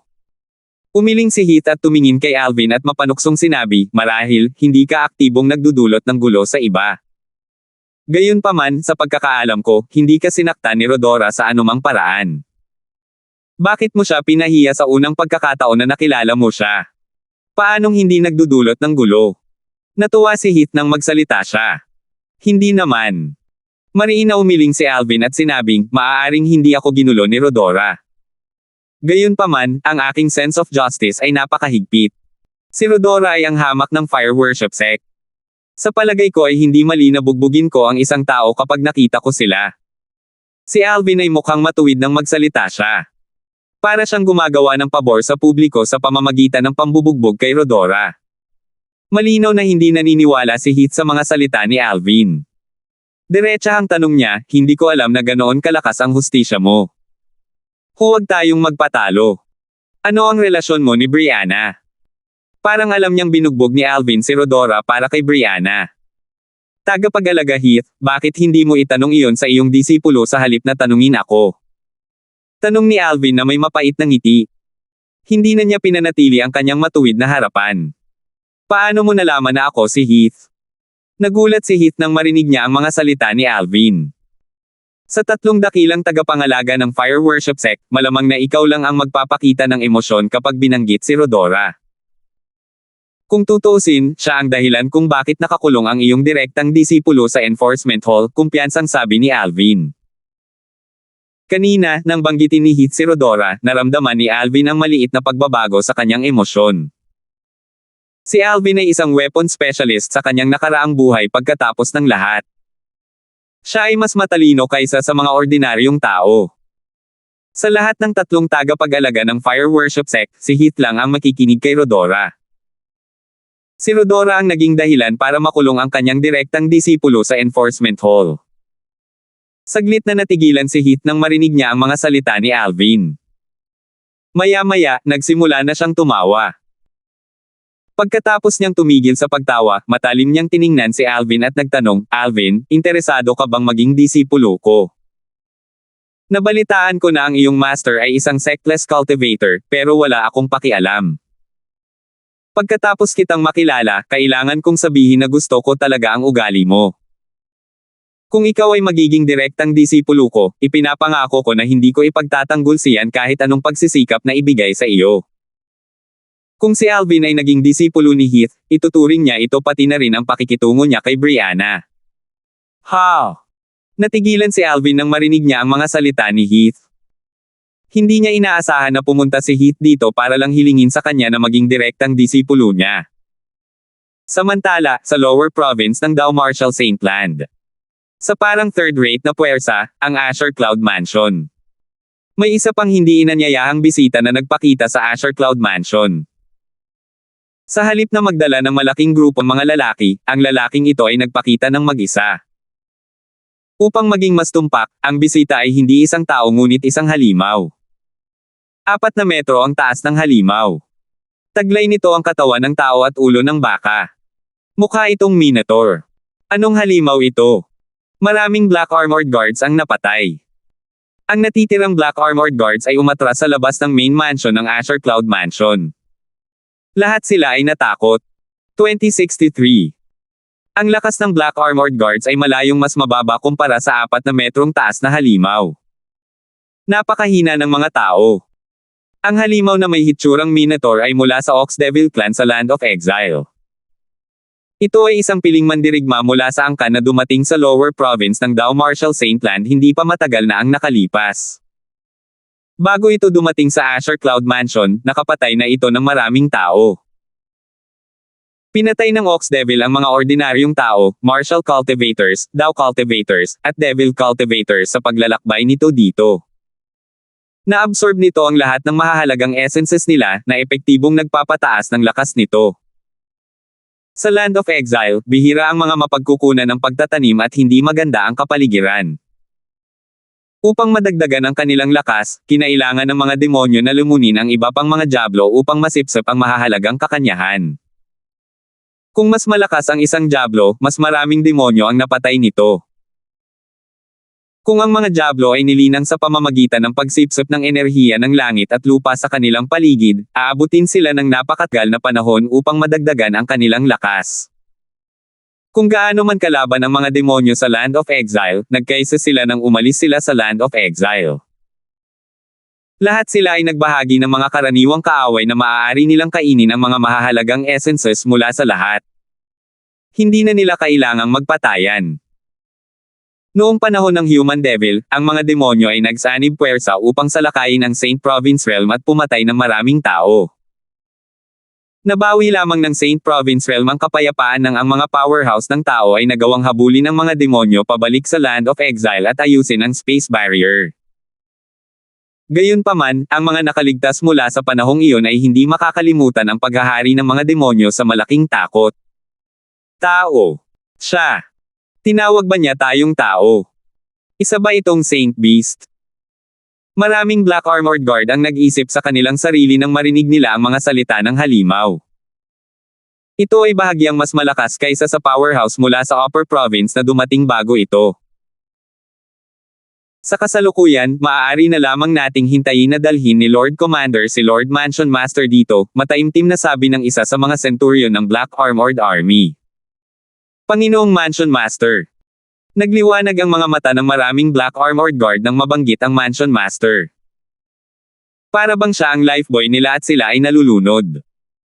Halos isang buwan na ang nakalipas, ang dating commander ng Black Armored Army ay napatay. Si Raymond, ang Mansion Master ng Azure Cloud Mansion, ay nagtalaga kay Centurion Tobias bilang bagong commander ng Black Armored Army. Walang tumutol dito. Tuwang-tuwa ang lahat sa naging desisyon. Si Tobias ang tanging exemplary Saint Stage powerhouse sa Black Armored Army, hindi kasama ang dating commander. Natural lang na italaga siya bilang bagong commander ng Black Armored Army. Samantala, sa main mansion ng Azure Cloud Mansion. Sa wakas ay natagpuan ni Tobias si Raymond at ipinaalam sa kanya kung ano ang nangyayari. Isang halimaw na parang Minotaur. Si Raymond na nakaupo sa pangunahing upuan ay biglang tumayo nang marinig niya ang ulat ni Tobias. Maaaring hindi alam ni Tobias kung ano ang parang Minotaur na halimaw, ngunit alam ni Raymond na nagmana ng legacy mula sa Devil Clan kung ano ang halimaw. Miyembro ito ng Ox Devil Clan sa Land of Exile. Isang Ox Devil ang pumasok sa Azure Cloud Mansion. May bakas ng pangamba sa mga mata ni Raymond habang ang kanyang ekspresyon ay naging malungkot. Kasunod nito, ikinaway ni Raymond ang kanyang kamay at dinala si Tobias habang papalabas siya. Sa paglalakbay, tinanong niya si Tobias, gaano kataas ang halimaw? Mga 4 na metro ang taas, sagot ni Tobias pagkatapos niyang maalala ang taas ng halimaw. Mga 4 na metro ang taas. Nakahinga ng maluwag si Raymond nang marinig niya ang mga salita ni Tobias. Sa kanyang kasalukuyang lakas, maaari niyang, sa pinakamaraming, ipatawag ang isang Saint Devil Puppet Land mula sa Saint Devil Altar sa Land of Exile na nagtataglay ng lakas ng isang powerhouse sa 5th form of the Saint Celestial Stage. Kung ito ay isa sa mga elder mula sa Ox Devil Clan, nag-alinlangan si Raymond na siya ang makakalaban nito kahit na magpatawag siya ng Saint Devil Puppet at gumamit ng Super Saint Weapon, ang Osiris Saber. Nakahinga ng maluwag si Raymond dahil alam niyang ang isang Ox Devil na may taas na 4 na metro lamang ang nagtataglay ng cultivation base sa third form of the Saint Celestial Stage. Hindi man lang ito nagdulot ng banta sa kanya. Gayunpaman, paano lumitaw ang isang miyembro ng Ox Devil clan sa Dao Martial Saint Land? Hindi kaya dahil nakalusot kami ni Dugo sa Quintessential Saint Stage at naapektuhan namin ang katatagan ng space barrier nang makuha namin ang purong Devil Chi mula sa Land of Exile. Naging seryoso ang ekspresyon ni Raymond nang maisip niya ito. Dati, sinadyang pigilan nina Raymond at Dugo ang kanilang cultivation base at pinanatili ito sa Exemplary Saint Stage sa halip na makapasok sa Quintessential Saint Stage ay dahil kailangan nilang sumipsip ng purong Devil Chi mula sa Land of Exile para perpektong makapasok sa Quintessential Saint Stage mula noong nilinang nila ang mga pamana mula sa Devil Clan. Bagamat walang pisikal na pinsala ang ginawa sa space barrier, makakaapekto ito sa katatagan nito. Marahil, ang pagpapatawag ko ng Saint Devil Puppet halos isang buwan na ang nakalipas ay nagpalala din sa sitwasyon, naisip ni Raymond sa kanyang sarili. Isang Ox Devil ang nakalusot sa space barrier papunta sa Dao Martial Saint Land. Nangangahulugan ba ito na lahat ng Diablo ay makakakatawid din sa Dao Martial Saint Land? Kung ganoon nga ang kaso, hindi ba ito nangangahulugan na siya at si Dugo ang dahilan ng kalamidad na sasapit sa Dao Martial Saint Land? Nagdilim ang ekspresyon ni Raymond. Natural, hindi siya nakonsensya kahit siya talaga ang dahilan ng kalamidad. Kung hindi niya na-absorb ang purong Devil Chi mula sa Land of Exile para ganap na makapasok sa Quintessential Saint Stage, hindi niya sana mamaster ang teknik ng pagpapatawag ng Saint Devil Puppet mula sa Land of Exile. Kung hindi niya natutunan ang teknik na ito, hindi na sana umiral ang Azure Cloud Mansion isang buwan na ang nakalipas. Hindi lamang iyon, ngunit siya at ang kanyang pamilya at mga kaibigan ay gagamitin ni Argus, isang elder mula sa Fire Worship Sect, para saktan ang kanyang anak na si Alvin. Sa makatuwid, hindi siya nakonsensya kahit na siya nga ang dahilan ng pagsalakay ng mga demonyo sa Dao Martial Saint Land. Gagawin ni Raymond ang lahat para sa kanyang anak, sa kanyang asawa, sa kanyang mga manugang, at sa kanyang apo. Hindi siya natatakot kahit na kailangan niyang pasanin ang ganoong kabigat na kasalanan. Sa kanyang puso, ang kanyang pamilya ang pinakamahalaga. Panginoong Mansion Master. Panginoong Mansion Master. Nang sumugod si Raymond sa labas ng main mansion ng Azure Cloud Mansion kasama si Tobias, ang grupo ng Black Armored Guards ay napuno ng saya nang makita siya. Para bang nakita na nila ang kanilang tagapagligtas. Sa harap ng nasa sabik na Black Armored Guards, nakaramdam ng bigat sa loob si Raymond. Sa sandaling ito, naramdaman niya ang bigat ng mundo sa kanyang mga balikat. Sa ilalim ng mapagbantay na mga mata ng Black Armored Guards, ibinaba ni Raymond si Tobias at tumayo sa harap ng Black Armored Guards. Sa kanilang mga mata, tila tuwid ang likod ni Raymond. Sa sandaling ito, nadama nila ang labis na ligtas. Paano ka nanggaling sa Land of Exile? Tinanong ni Raymond ang Ox Devil na may taas na 4 na metro. Tao, wala kang karapatang tanungin ako. Mapanlate na sabi ng Ox Devil nang marinig ang tanong ni Raymond. Ganun ba? Pinaikit ni Raymond ang kanyang mga mata nang marinig niya ang mga salita ng Ox Devil. Agad niyang inilabas ang pamamaraan para ipatawag ang isang Saint Devil Puppet mula sa Saint Devil Altar sa Land of Exile. Nang lumabas ang Saint Devil Puppet mula sa whirlpool, ang ekspresyon ng paghamak sa mukha ng Ox Devil ay napalitan ng ekspresyon ng takot at hindi paniniwala. Saint Devil Puppet. Ikaw. Isa kang tao lang mula sa Saint Province Realm. Nasa Quintessential Saint Stage ka lang. Paano mo nagawang magpatawag ng Saint Devil Puppet mula sa Exiled Realm?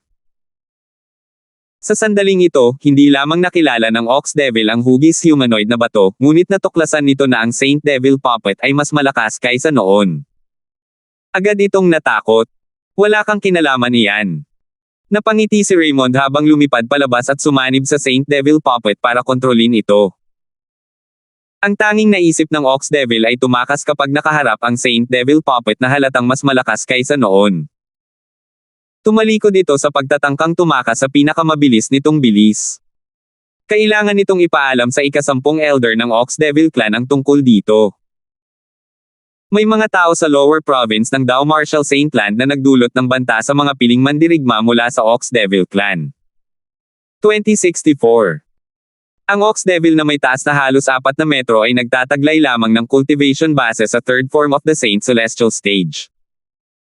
Sa lakas nito, isa lamang itong pagnanasa kung sa tingin nito ay makakatakas ito mula sa Saint Devil Puppet na kinokontrol ni Raymond. Pagkatapos ng lahat, ang Saint Devil Puppet na kinokontrol ni Raymond ay may lakas na maihahambing sa isang powerhouse sa fifth form ng Saint Celestial Stage. Ang Ox Devil ay hindi makakayanan ng isang hit mula sa Saint Devil Puppet. Hindi nagtagal bago ang Ox Devil na maaaring ituring na isang elite warrior mula sa Ox Devil clan ay napatay ng Saint Devil Puppet na kinokontrol ni Raymond. Matapos niyang patayin ang Ox Devil, na-absorb na rin niya ang asensya ng dugo nito.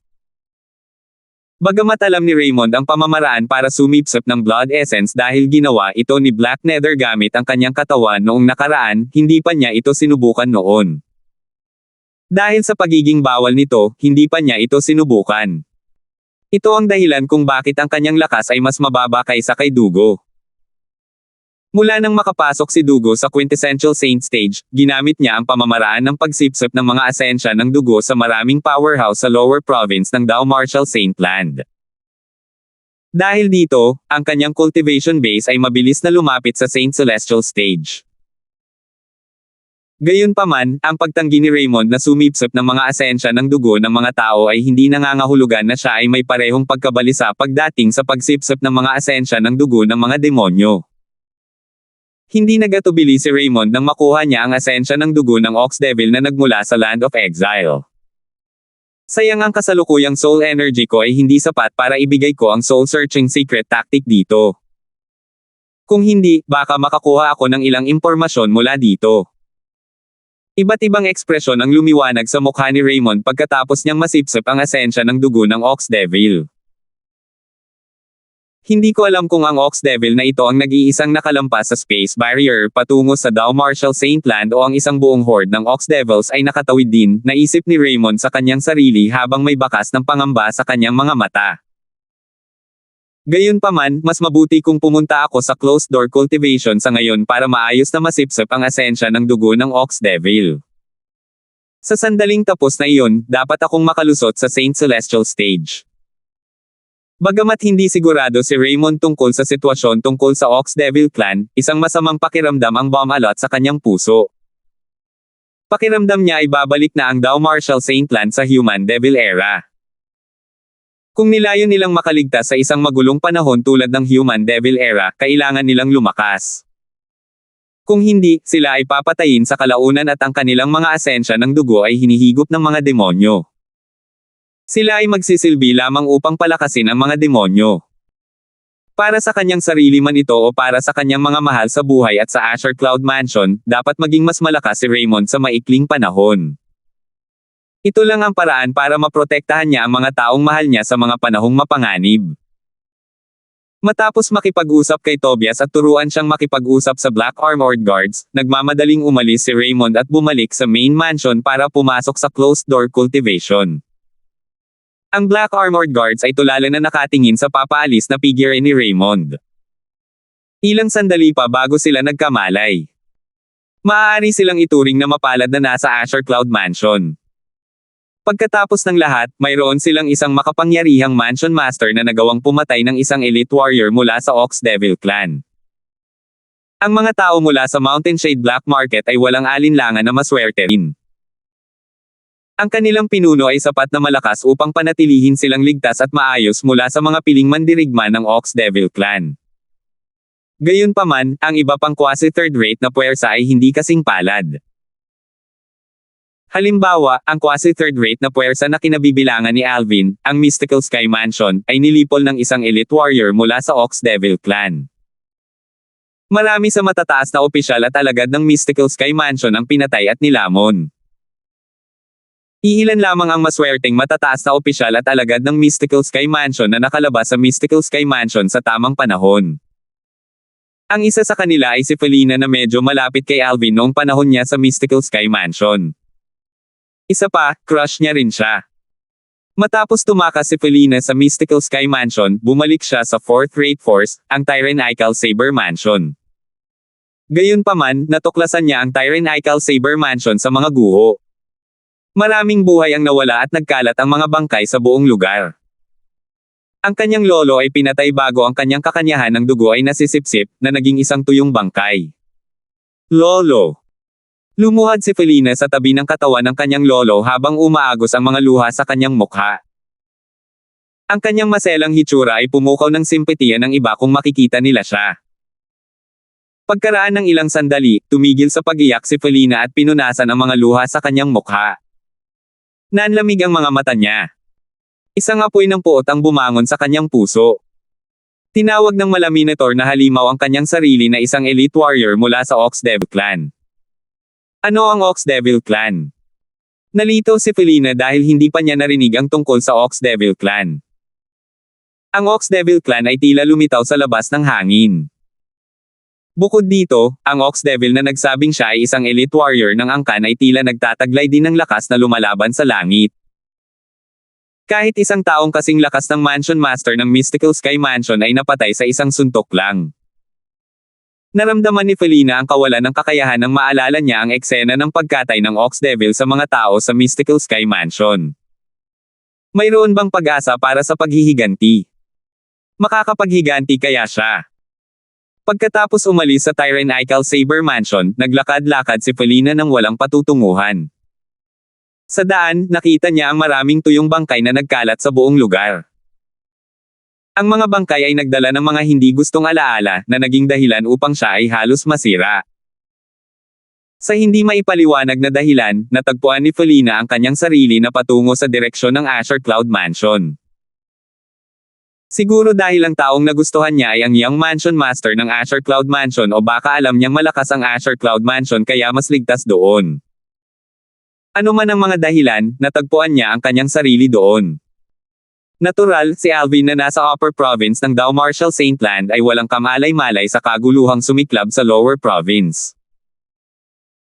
Matapos niyang tanggihan ang alok ng tagapangalaga ng Fire Worship Sect na si Elder Heath na kunin siya bilang direktang disipulo, palihim na tinungo ni Alvin ang tirahan ng mga disipulo ng Saintland sa Saint Island. Kanina pa siya nanatili doon. Pumunta si Alvin dito ngayon para maghanap ng tao. Ang taong ito ay walang iba kundi ang alagad ng Saintland na hiningi niya ng direksyon noong siya ay unang dumating sa Saintland.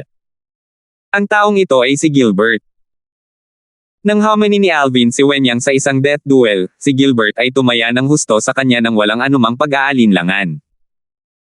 Dahil dito, kahit na hindi niya gaanong nakipag-ugnayan kay Gilbert, masasabi niyang isa siyang maaasahan at mabait na tao. Nagplano si Alvin na humingi ng tulong sa kanya para umalis sa Fire Worship Sect. Senior Brother Alvin. Si Gilbert ay labis na nasa sabik at masigasig na binati si Alvin nang makita siya. Personal niyang nasaksihan ang mabilis na pagtaas ni Alvin sa Saintland. Gilbert, nakangiting tugon ni Alvin. Senior Brother Alvin, naaalala mo pa ba ako? Nagulat si Gilbert nang tawagin ni Alvin ang kanyang pangalan. Siyempre naaalala kita. Kung hindi, bakit ako nandito? Nangaasar na sabi ni Alvin. May dahilan ka ba para hanapin ako? Curious na tanong ni Gilbert habang sinusubukang pigilan ang kanyang kasabikan. Oo. Sana ay bigyan mo ako ng pabor, sabi ni Alvin nang hindi nagpapatalo. Paano ako makakatulong, Senior Brother Alvin? Hindi kita tatanggihan kung nasa kakayahan kong tumulong. Mataimtim na sinabi ni Gilbert nang malaman niya ang layunin ng pagbisita ni Alvin. Isantibi ang katotohanan na si Alvin ay tumulong kay Gilbert na makakuha ng napakaraming contribution points sa Palace of Death, siya ay pinarangalan na si Alvin ay pumunta sa kanya para sa tulong. Walang mahirap. Sabi ni Alvin bago niya ipaliwanag ang mga detalye. Kailangan niya si Gilbert na maglabas ng isang bagay mula sa Fire Worship Sect at ilagay ito malapit sa tigang na burol na matatagpuan libu-libong milya sa timog ng Fire Worship Sect. Ang bagay na gusto niyang ilabas ni Gilbert mula sa Fire Worship Sect ay isang maliit na kahon na hindi maaaring ilagay sa isang spatial ring. Pinakamahalaga, ang katatagan ay dapat mapanatili sa buong paglalakbay. Hindi ito matitinag, kahit kaunti. Makikita mo ang maliit na kahon sa sanga ng punong iyon bukas ng umaga. Ilalagay ko ito sa sanga sa kaliwa, sabi ni Alvin habang itinuro ang isang puno sa tirahan ng disipulo ng Saintland. Kailangan mo lang ihatid ang kahon sa destinasyon nito. Pagkatapos mong ihatid ito, maaari kang umalis kaagad, bilin ni Alvin kay Gilbert. Tumanggaw si Gilbert bilang pagsang-ayon. Anong klaseng kahon ito? Hindi ito maaaring ilagay sa isang spatial ring, at hindi ito matitinag. Hindi mahalaga. Dahil ito ay si Senior Brother Alvin, gagawin ko na lang ang sinabi niya. Pagkaalis ni Alvin, maraming katanungan si Gilbert sa kanyang isipan, ngunit pagkaraan ng ilang sandali, ibinasura niya ang lahat ng kaisipang iyon. Hindi inaasahan ni Gilbert na talagang kinukulit siya ni Alvin para ipuslit siya palabas ng sekta. Ang kahon ay naglalaman ng 7 Treasures Exquisite Pagoda. Si Alvin ay nasa 7 Treasures Exquisite Pagoda. Hanggat hindi inalog ang maliit na kahon at napanatili ang katatagan nito, hindi siya mapapatalsik sa 7 Treasures Exquisite Pagoda. Ito ang dahilan kung bakit binigyang diin ni Alvin ang kahalagahan ng pagpapanatiling matatag ng kahon para kay Gilbert. Makikita na matagal na nag-isip si Alvin bago niya naisip ang planong ito na umalis sa Fire Worship Sect. 2065. Si Gilbert ay isang hindi gaanong alagad ng Saint Land sa Fire Worship Sect. Bukod dito, halos wala siyang anumang pakikipag-ugnayan kay Alvin. Hindi siya target ng mga taong nasaktan ni Alvin. Dahil dito, pinuntahan siya ni Alvin para sa kanyang tulong. Si Alvin ay lubhang maingat nang pumunta siya sa tirahan ng mga disipulo ng Saint Land. Sa tulong ni Elder Hal na nasa 7 Treasures Exquisite Pagoda, nagawa niyang iwasang mapansin at nakarating sa puno sa tirahan ng mga alagad ng Saint Land na itinuro niya kay Gilbert kahapon. Sana maging maayos ang lahat. Matapos huminga ng malalim, inilagay ni Alvin ang maliit na kahon na inihanda niya sa sanga.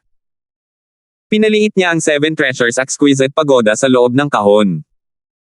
Pagkatapos noon, pumasok siya sa 7 Treasures Exquisite Pagoda na may iniisip lang. Ang natitira na lang ay maghintay kay Gilbert na kunin ang kahon. Samantala, ang mga taong ipinadala upang tiktikan si Alvin ay nagsimulang maghanap sa kanya ng galit nang mapagtanto nila na nawala siya sa kanila. Bukod dito, ipinakalat din nila ang balita ng kanyang pagkawala. Sabay-sabay, maraming powerhouses mula sa Saint Land ng Fire Worship Sect ang nagsimulang pumunta sa 4 Symbol Sanctums. Isang layunin lang ang nasa isip nila. Ininspeksyon nila ang lahat ng aalis sa Fire Worship Sect para makita kung naroon si Alvin. Kapag nalaman nilang aalis si Alvin, ibabalik nila ang balita kay Jeremy, isa sa mga Vice Hall Masters sa Enforcement Hall. Mapalad na hindi binalak ni Alvin na umalis sa Fire Worship Sect sa direktang paraan. Kung hindi siya makakaligtas sa paunawa kahit na sa tulong ni Elder Hal.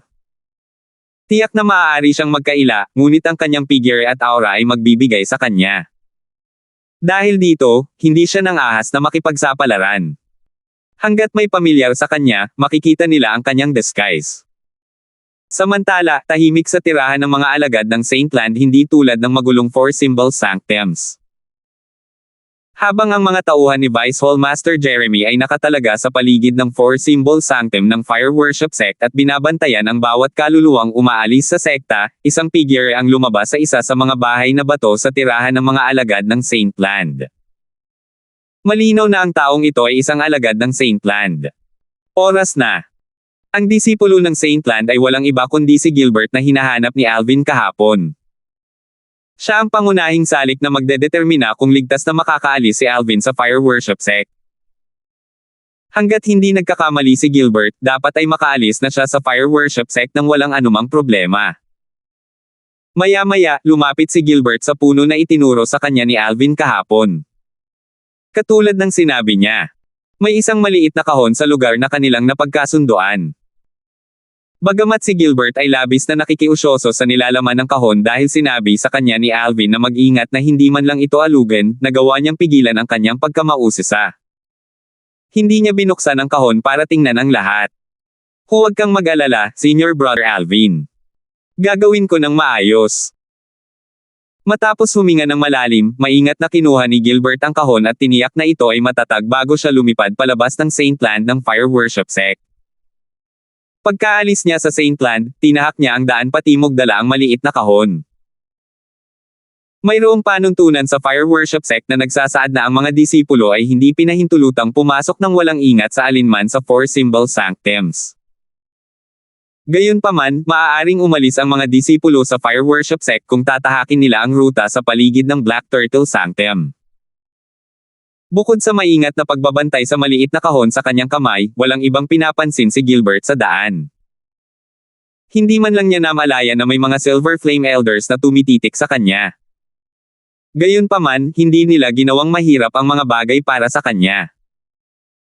Tiningnan lang siya ng mga ito para masigurado na hindi siya si Alvin bago siya pinayagang umalis sa fire worship sect. Sana walang masamang mangyari. Nakaramdam ng pagkabalisa si Alvin sa buong oras na nagtatago siya sa Seven Treasures Exquisite Pagoda. Hindi siya nag-aalala na pigilan ng Silver Flame Elder si Gilbert o saktan siya dahil hindi siya si Alvin. Hindi inaasahan ng Silver Flames Elders na si Alvin ay nasa loob ng kahon na dala ni Gilbert. Mas nag-aalala siyang baka magkamali si Gilbert at hindi sinasadyang maalog ang maliit na kahon. Kung nangyari iyon, tiyak na patalsikan siya ng Seven Treasures Exquisite Pagoda. Sa oras na iyon, matutuklasan siya ng Silver Flame Elders at mabibigo siya sa kanyang misyon na palihim na umalis sa fire worship sect. Sa kabutihang palad, si Gilbert ay maaasahan. Ang maliit na kahon ay nanatiling matatag sa kanyang mga kamay. Hindi ito gumalaw kahit isang pulgada kahit na nakalakbay na siya ng daan-daang milya ang layo mula sa fire worship sect. Talagang maaasahan si Gilbert. Tatandaan ko ang pabor na ito. Nakahinga ng maluwag si Alvin pagkatapos nilang daan-daang milya ang layo mula sa fire worship sect. Pagkatapos ng lahat, kahit na hindi sinasadyang inalog ni Gilbert ang kahon ngayon, na naging dahilan upang mapatalsik siya ng Seven Treasures Exquisite, hindi pa rin malalaman ng matataas na opisyal na kanyang nasaktan. Sa mga matataas na opisyal sa fire worship sect na nasaktan ni Alvin, ang unang Silver Flame na Elder Argus ng Black Turtle Sanctum ay isang maliit na problema lamang. Pagkatapos ng lahat, nasaktan niya ang mga taong may mas matataas na posisyon tulad ng Sanctum Leader ng Asher Dragon Sanctum at Jeremy, isa sa mga Vice Hall Master sa Enforcement Hall. Kung natuklasan nilang umalis si Alvin sa fire worship sect, mamamatay siya maliban kung bumalik siya sa sekta. Sa bilis ni Gilbert, hindi nagtagal ang paglalakbay niya ng 1,000 milya.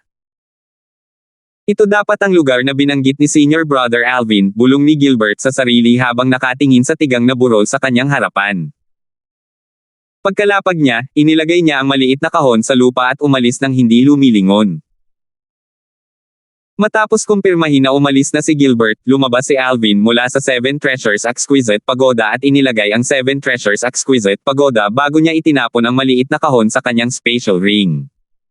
Sa wakas, nakalabas ako. Si Alvin ay nasa magandang kalooban habang nakatingin sa mga burol na nakapalibot sa kanya. Dahil nagawa ni Alvin na umalis sa fire worship sect nang walang nakakapansin, wala siyang pag-aalala tungkol sa matataas na opisyal na kanyang nasaktan. Kaya niyang gawin ang gusto niya nang walang pag-aalala. Iniwan ko ang fire worship sect para pagbutihin ang aking innate spiritual root. Hindi nakalimutan ni Alvin ang kanyang layunin na umalis sa fire worship sect. Kung hindi dahil gusto niyang mabilis na mapahusay ang kanyang innate spiritual root para mapahusay niya ang kanyang cultivation speed, hindi sana siya umalis sa fire worship sect. Pagkatapos ng lahat, si Kelly at ang kanilang anak na babae ay nakakulong pa rin sa enforcement hall ng fire worship sect. Nasa isang delikadong sitwasyon sila. Ang gusto lang niyang gawin ngayon ay ang mabilis na magpalakas hanggat kaya niya para iligtas si Kelly at ang kanilang anak. Ang mga patakaran sa fire worship sect ay mahigpit, hindi siya magkakaroon ng maraming pagkakataon na mapabuti ang kanyang innate spiritual root. Gayunpaman, iba ito nang umalis siya sa fire worship sect. Kahit na kailangan kong pagbutihin ang aking innate spiritual root, hindi ko basta-basta lalamunan ang innate spiritual root ng sinuman. Kung hindi, wala akong pinagkaiba sa mga cold-blooded devil cultivator na iyon. Sigurado si Alvin tungkol dito. Hindi niya sasaktan ang mga inosente. Hindi mahalaga na nais niyang mabilis na mapabuti ang kanyang innate spiritual root. Saan sa Upper Province ako dapat pumunta upang mabilis na mapabuti ang aking innate spiritual root? Habang nasa isip ang tanong na iyon, nagpatuloy si Alvin sa pagpunta sa timog. Pagkaraan ng ilang araw, nakakita siya ng isang lungsod at nagpa siya na magpahinga doon. Marahil, malalaman din niya ang tungkol sa mga lugar kung saan mabilis niyang mapapabuti ang kanyang innate spiritual root. Ang isang lugar na pinakaangkop para sa akin upang mapabuti ang aking innate spiritual root ay dapat na isang lugar na may maraming masasamang tao. Hindi ako magsasawang lumunin ang kanilang innate spiritual root sa ganoong paraan. Napaisip si Alvin sa kanyang sarili. Samantala, nakita ni Alvin ang pinakaabalang restaurant sa lungsod at pumasok bago siya umupo sa tabi ng bintana. Pagkatapos niyang mag-order, nagsimula siyang makinig sa mga pag-uusap sa kanyang paligid. Ang mga restoran ay palaging isang magandang lugar upang malaman kung ano ang nangyayari. Naniniwala si Alvin na makukuha niya ang impormasyong gusto niya rito. Patuloy na lumipas ang oras. Hapon na noon. Sa oras na ito, ang restoran ay naging mas masigla, at ito ay puno na walang mga upuan na naiwan. Sa ngayon ay walang kapansin-pansin na makukuha ni Alvin mula sa mga pag-uusap na nangyayari sa paligid niya. Gayunpaman, hindi siya nababalisa. Patuloy siyang matiigang nakikinig sa mga usapan sa paligid niya. Kung walang impormasyon sa unang araw, babalik siya sa ikalawang araw. Kung wala pa ring impormasyon sa ikalawang araw, babalik siya sa ikatlong araw. Kung wala pa rin siyang mahanap na impormasyon sa ikatlong araw, maghahanap siya ng isang tao at magtatanong. Natural lang, maaaring direktang hilingin ni Alvin ang impormasyong gusto niya, ngunit nagpasya siyang huwag nang gawin iyon. Kahit na matagal na siyang nasa Upper Province, ginugol niya ang halos lahat ng oras niya sa fire worship sect. Marami pa siyang hindi alam tungkol sa Upper Province ng Dao Marshall Saint Land. Pinlano niyang gamitin ang pagkakataong ito para matuto pa tungkol sa Upper Province. Narinig ko na ninakawan ang hardin ni Medicine King Finnegan mga 6 na buwan na ang nakalipas. Nabalitaan ko na ikinulong niya ang 3 tao na nagmula sa Lower Province para magtrabaho sila sa hardin para sa kanya. May nagsabi. Natigilan si Alvin nang marinig niya ito. 2066. Narinig ko na inihayag niya na papatayin niya ang 3 taong iyon mula sa Lower Province kapag nakita niya silang muli. Narinig ni Alvin ang sinabi ng ibang tao. Batay doon, sigurado si Alvin na si Haring Medisina na si Finnegan ang may-ari. Ang herb garden na kanilang napuntahan noong una silang dumating sa Upper Province ng Dao Marshall Saint Land. Noong panahong iyon, ikinulong sila ni Finnegan at pinilit silang magtrabaho sa hardin ng mga halamang gamot. Ginawa nila ang gulo sa hardin bago sila tumakas dala ang spirit medicine sa herb garden ni Finnegan sa tulong ni Lewis at sa plano ni Elder Hal. Noong panahong iyon, hindi sigurado si Alvin tungkol sa pagkakakilanlan ng may-ari ng hardin ng damo. Medicine King Finnegan. Ang dalubhasa sa medicine refinement daw na isa ring quasi Celestial Grade Saint Refinement Master. Ang sectless cultivator na nasa ika-275 na ranggo sa Supreme Saint ranking. Nakaramdam ng pangamba si Alvin nang higit niyang malaman ang tungkol sa may-ari ng hardin ng damo.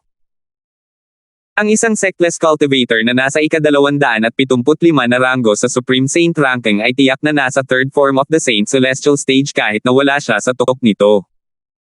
Talagang hindi siya simpleng tao. Mapalad na nakatakas kami. Kung hindi, namatay na sana tayo. Napalunok si Alvin nang matuklasan niya kung gaano kalakas si Finnegan. Kung tutusin, nakuha lang niya ang ranggo sa ika-421 na pwesto sa Supreme Saint ranking matapos talunin si Boris, isang tunay na disipulo mula sa Fire Worship Sect, gamit ang Jasper Celestial Sword. Sa kasalukuyan, hindi kalaban ni Alvin si Finnegan kahit na ginamit niya ang Jasper Celestial Sword. Dapat matagumpay na nakabalik si Palace Master Brook sa Lower Province at binigyan ng babala ang Asher Cloud Mansion sa ngayon. Sana, nagawa ni tatay na ilayo ang iba sa Asher Cloud Mansion at nagtatago sa isang lugar na ligtas mula sa mga lalaking ipinadala ni Yang Chong. Naalala ni Alvin si Lewis nang binanggit ang Medicine King na si Finnegan. Si Lewis ay dapat na bumalik sa Lower Province at pumunta sa Asher Cloud Mansion para balon sila tungkol sa napipintong panganib sa kahilingan ni Alvin. Gayunpaman, hindi kailanman inaasahan ni Alvin na hindi lamang nabigo si Lewis na bumalik sa Lower Province upang bigyan ng babala ang Asher Cloud Mansion dahil sa isang error sa Inter-Province Transport Formation, ngunit isang buwan na siyang patay. Siya ay pinatay ng ika-10 elder mula sa Ox Devil Clan. Senior Brother Gory. Naisip ni Alvin si Gory pagkatapos noon, "I wonder how he's doing." Si Alvin ay nalilito sa kanyang pag-iisip kaya hindi niya napansin ang dalawang figure na papalapit sa kanyang mesa. Ang dalawang figure ay pag-aari ng isang binata at isang dalaga. Matangkad at gwapo ang binata ngunit kulang pa rin kung ikukumpara kay Alvin. Mayroon man o wala ang kanyang disguise, si Alvin ay mas gwapo pa rin kaysa sa kanya. Bukod dito, mas maganda rin ang tindig ni Alvin. Dahil dito, hindi napigilan ng binata na sumimangot. Bumangon ang pakiramdam ng kababaan sa kanyang puso nang tumingin siya kay Alvin. Nagdulot ito ng pagkabalisa at pagkadismaya sa kanya. Sa kabilang banda, ang dalaga sa tabi ng binata ay nagtataglay ng perpektong katangi-tanging mukha. Nagkaroon siya ng hindi sinasadyang mapang-akit na hangin tungkol sa kanya. Nakatayo lang doon, nalampasan niya ang lahat sa kanyang paligid. Walang duda na siya ay isang napakagandang babae. Siya ay bahagyang mas mababa kumpara sa mga asawa ni Alvin, sina Kelly at Megan. Maaari siyang ituring na isang bihirang kagandahan sa Dow Marshall St. Land. Bagamat napakaganda ng dalaga, mayroon siyang approachable vibe tungkol sa kanya. Siya ay lumitaw na napakadalisay tulad ng isang celestial kapag nakasuot ng kanyang mahabang umaagos na puting damit. Excuse me, wala na pong bakanteng upuan sa restaurant. Okay lang po ba kung i-share namin sa inyo itong table? Tinanong ng babaeng nakaputing damit si Alvin na naliligaw sa kanyang pag-iisip na may ngiti sa kanyang mukha.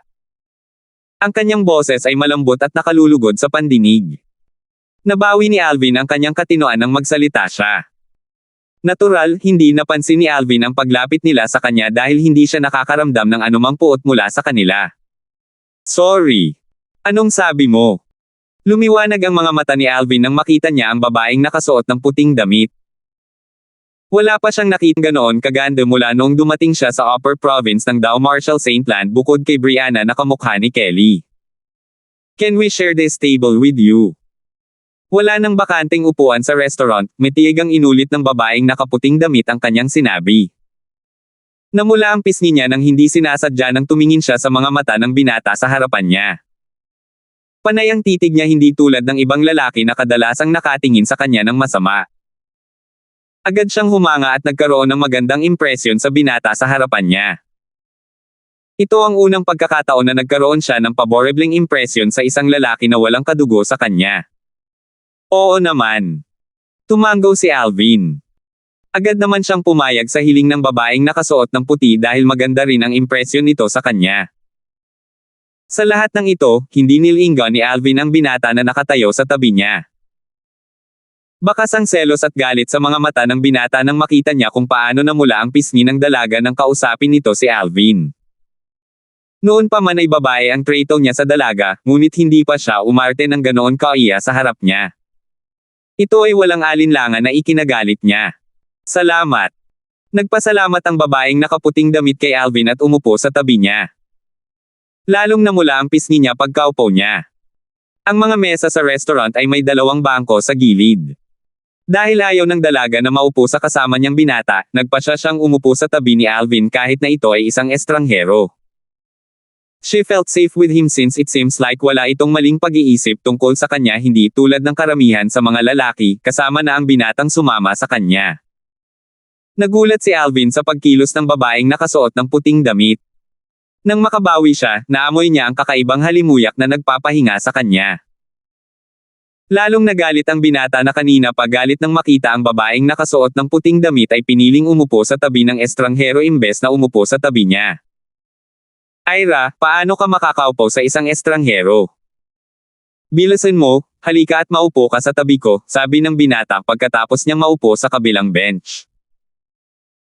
Halatang napagdesisyonan lang niyang makisalo sa isang table sa isang estranghero dahil akala niya ay uupo sa tabi niya ang babaeng iyon.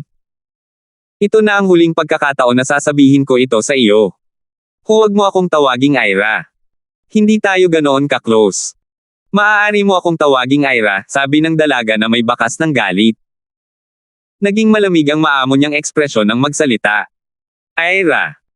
Nang marinig ni Alvin ang kanyang pangalan, naisip niya sa kanyang sarili, napakagandang pangalan. Batay sa kanyang mga salita, alam ni Alvin na hindi interesado si Ira sa binata na sumama sa kanya. Sa katunayan, parang naiinis siya sa kanya. Ito ay nalilito kay Alvin.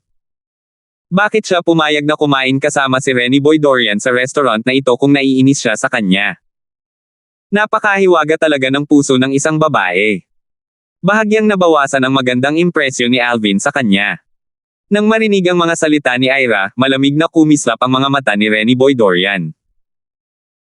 Gayunpaman, pinanatili niya ang ngiti sa kanyang mukha habang sinasabi niya, "Impolite para sa akin na tawagan ka sa iyong buong pangalan. Dahil hindi ka nasisiyahan sa paraan ng pagharap ko sa iyo, tatawagin na lang kita bilang iyong Miss Ira. Okay lang ba iyon sa iyo?" "Maaari mo lang akong tawaging Miss Wagner," walang pakialam na sabi ni Ira. "Fine. Tatawagin kita sa ganoong paraan. Kung gusto mong tawagin kita bilang Miss Wagner, tatawagin kita bilang Miss Wagner," sabi ni Renny Boy sa pagtatangkang pakalmayan siya.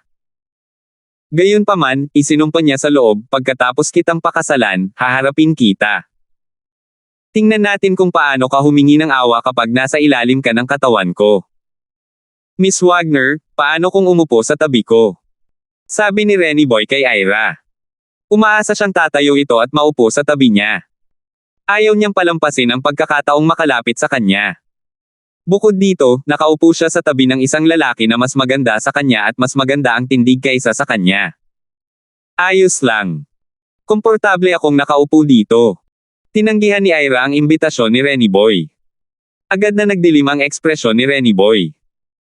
Inilipat niya ang kanyang atensyon kay Alvin pagkatapos niyang mabaigo na gumawa ng anumang pag-unlad kasama si Ira. "Ako si Renny Boy. Ako ang pangalawang young master ng Dorian Clan. Ang Dorian Clan ay isa sa 3 pangunahing clan sa Clarity City. Ang tatay ko ang clan leader ng Dorian Clan." Mayabang na sabi ni Renny Boy kay Alvin. Baka sa kanyang ekspresyon ang pagmamalaki. "Salamat po at sinamahan ninyo ako, ingat lagi mga master."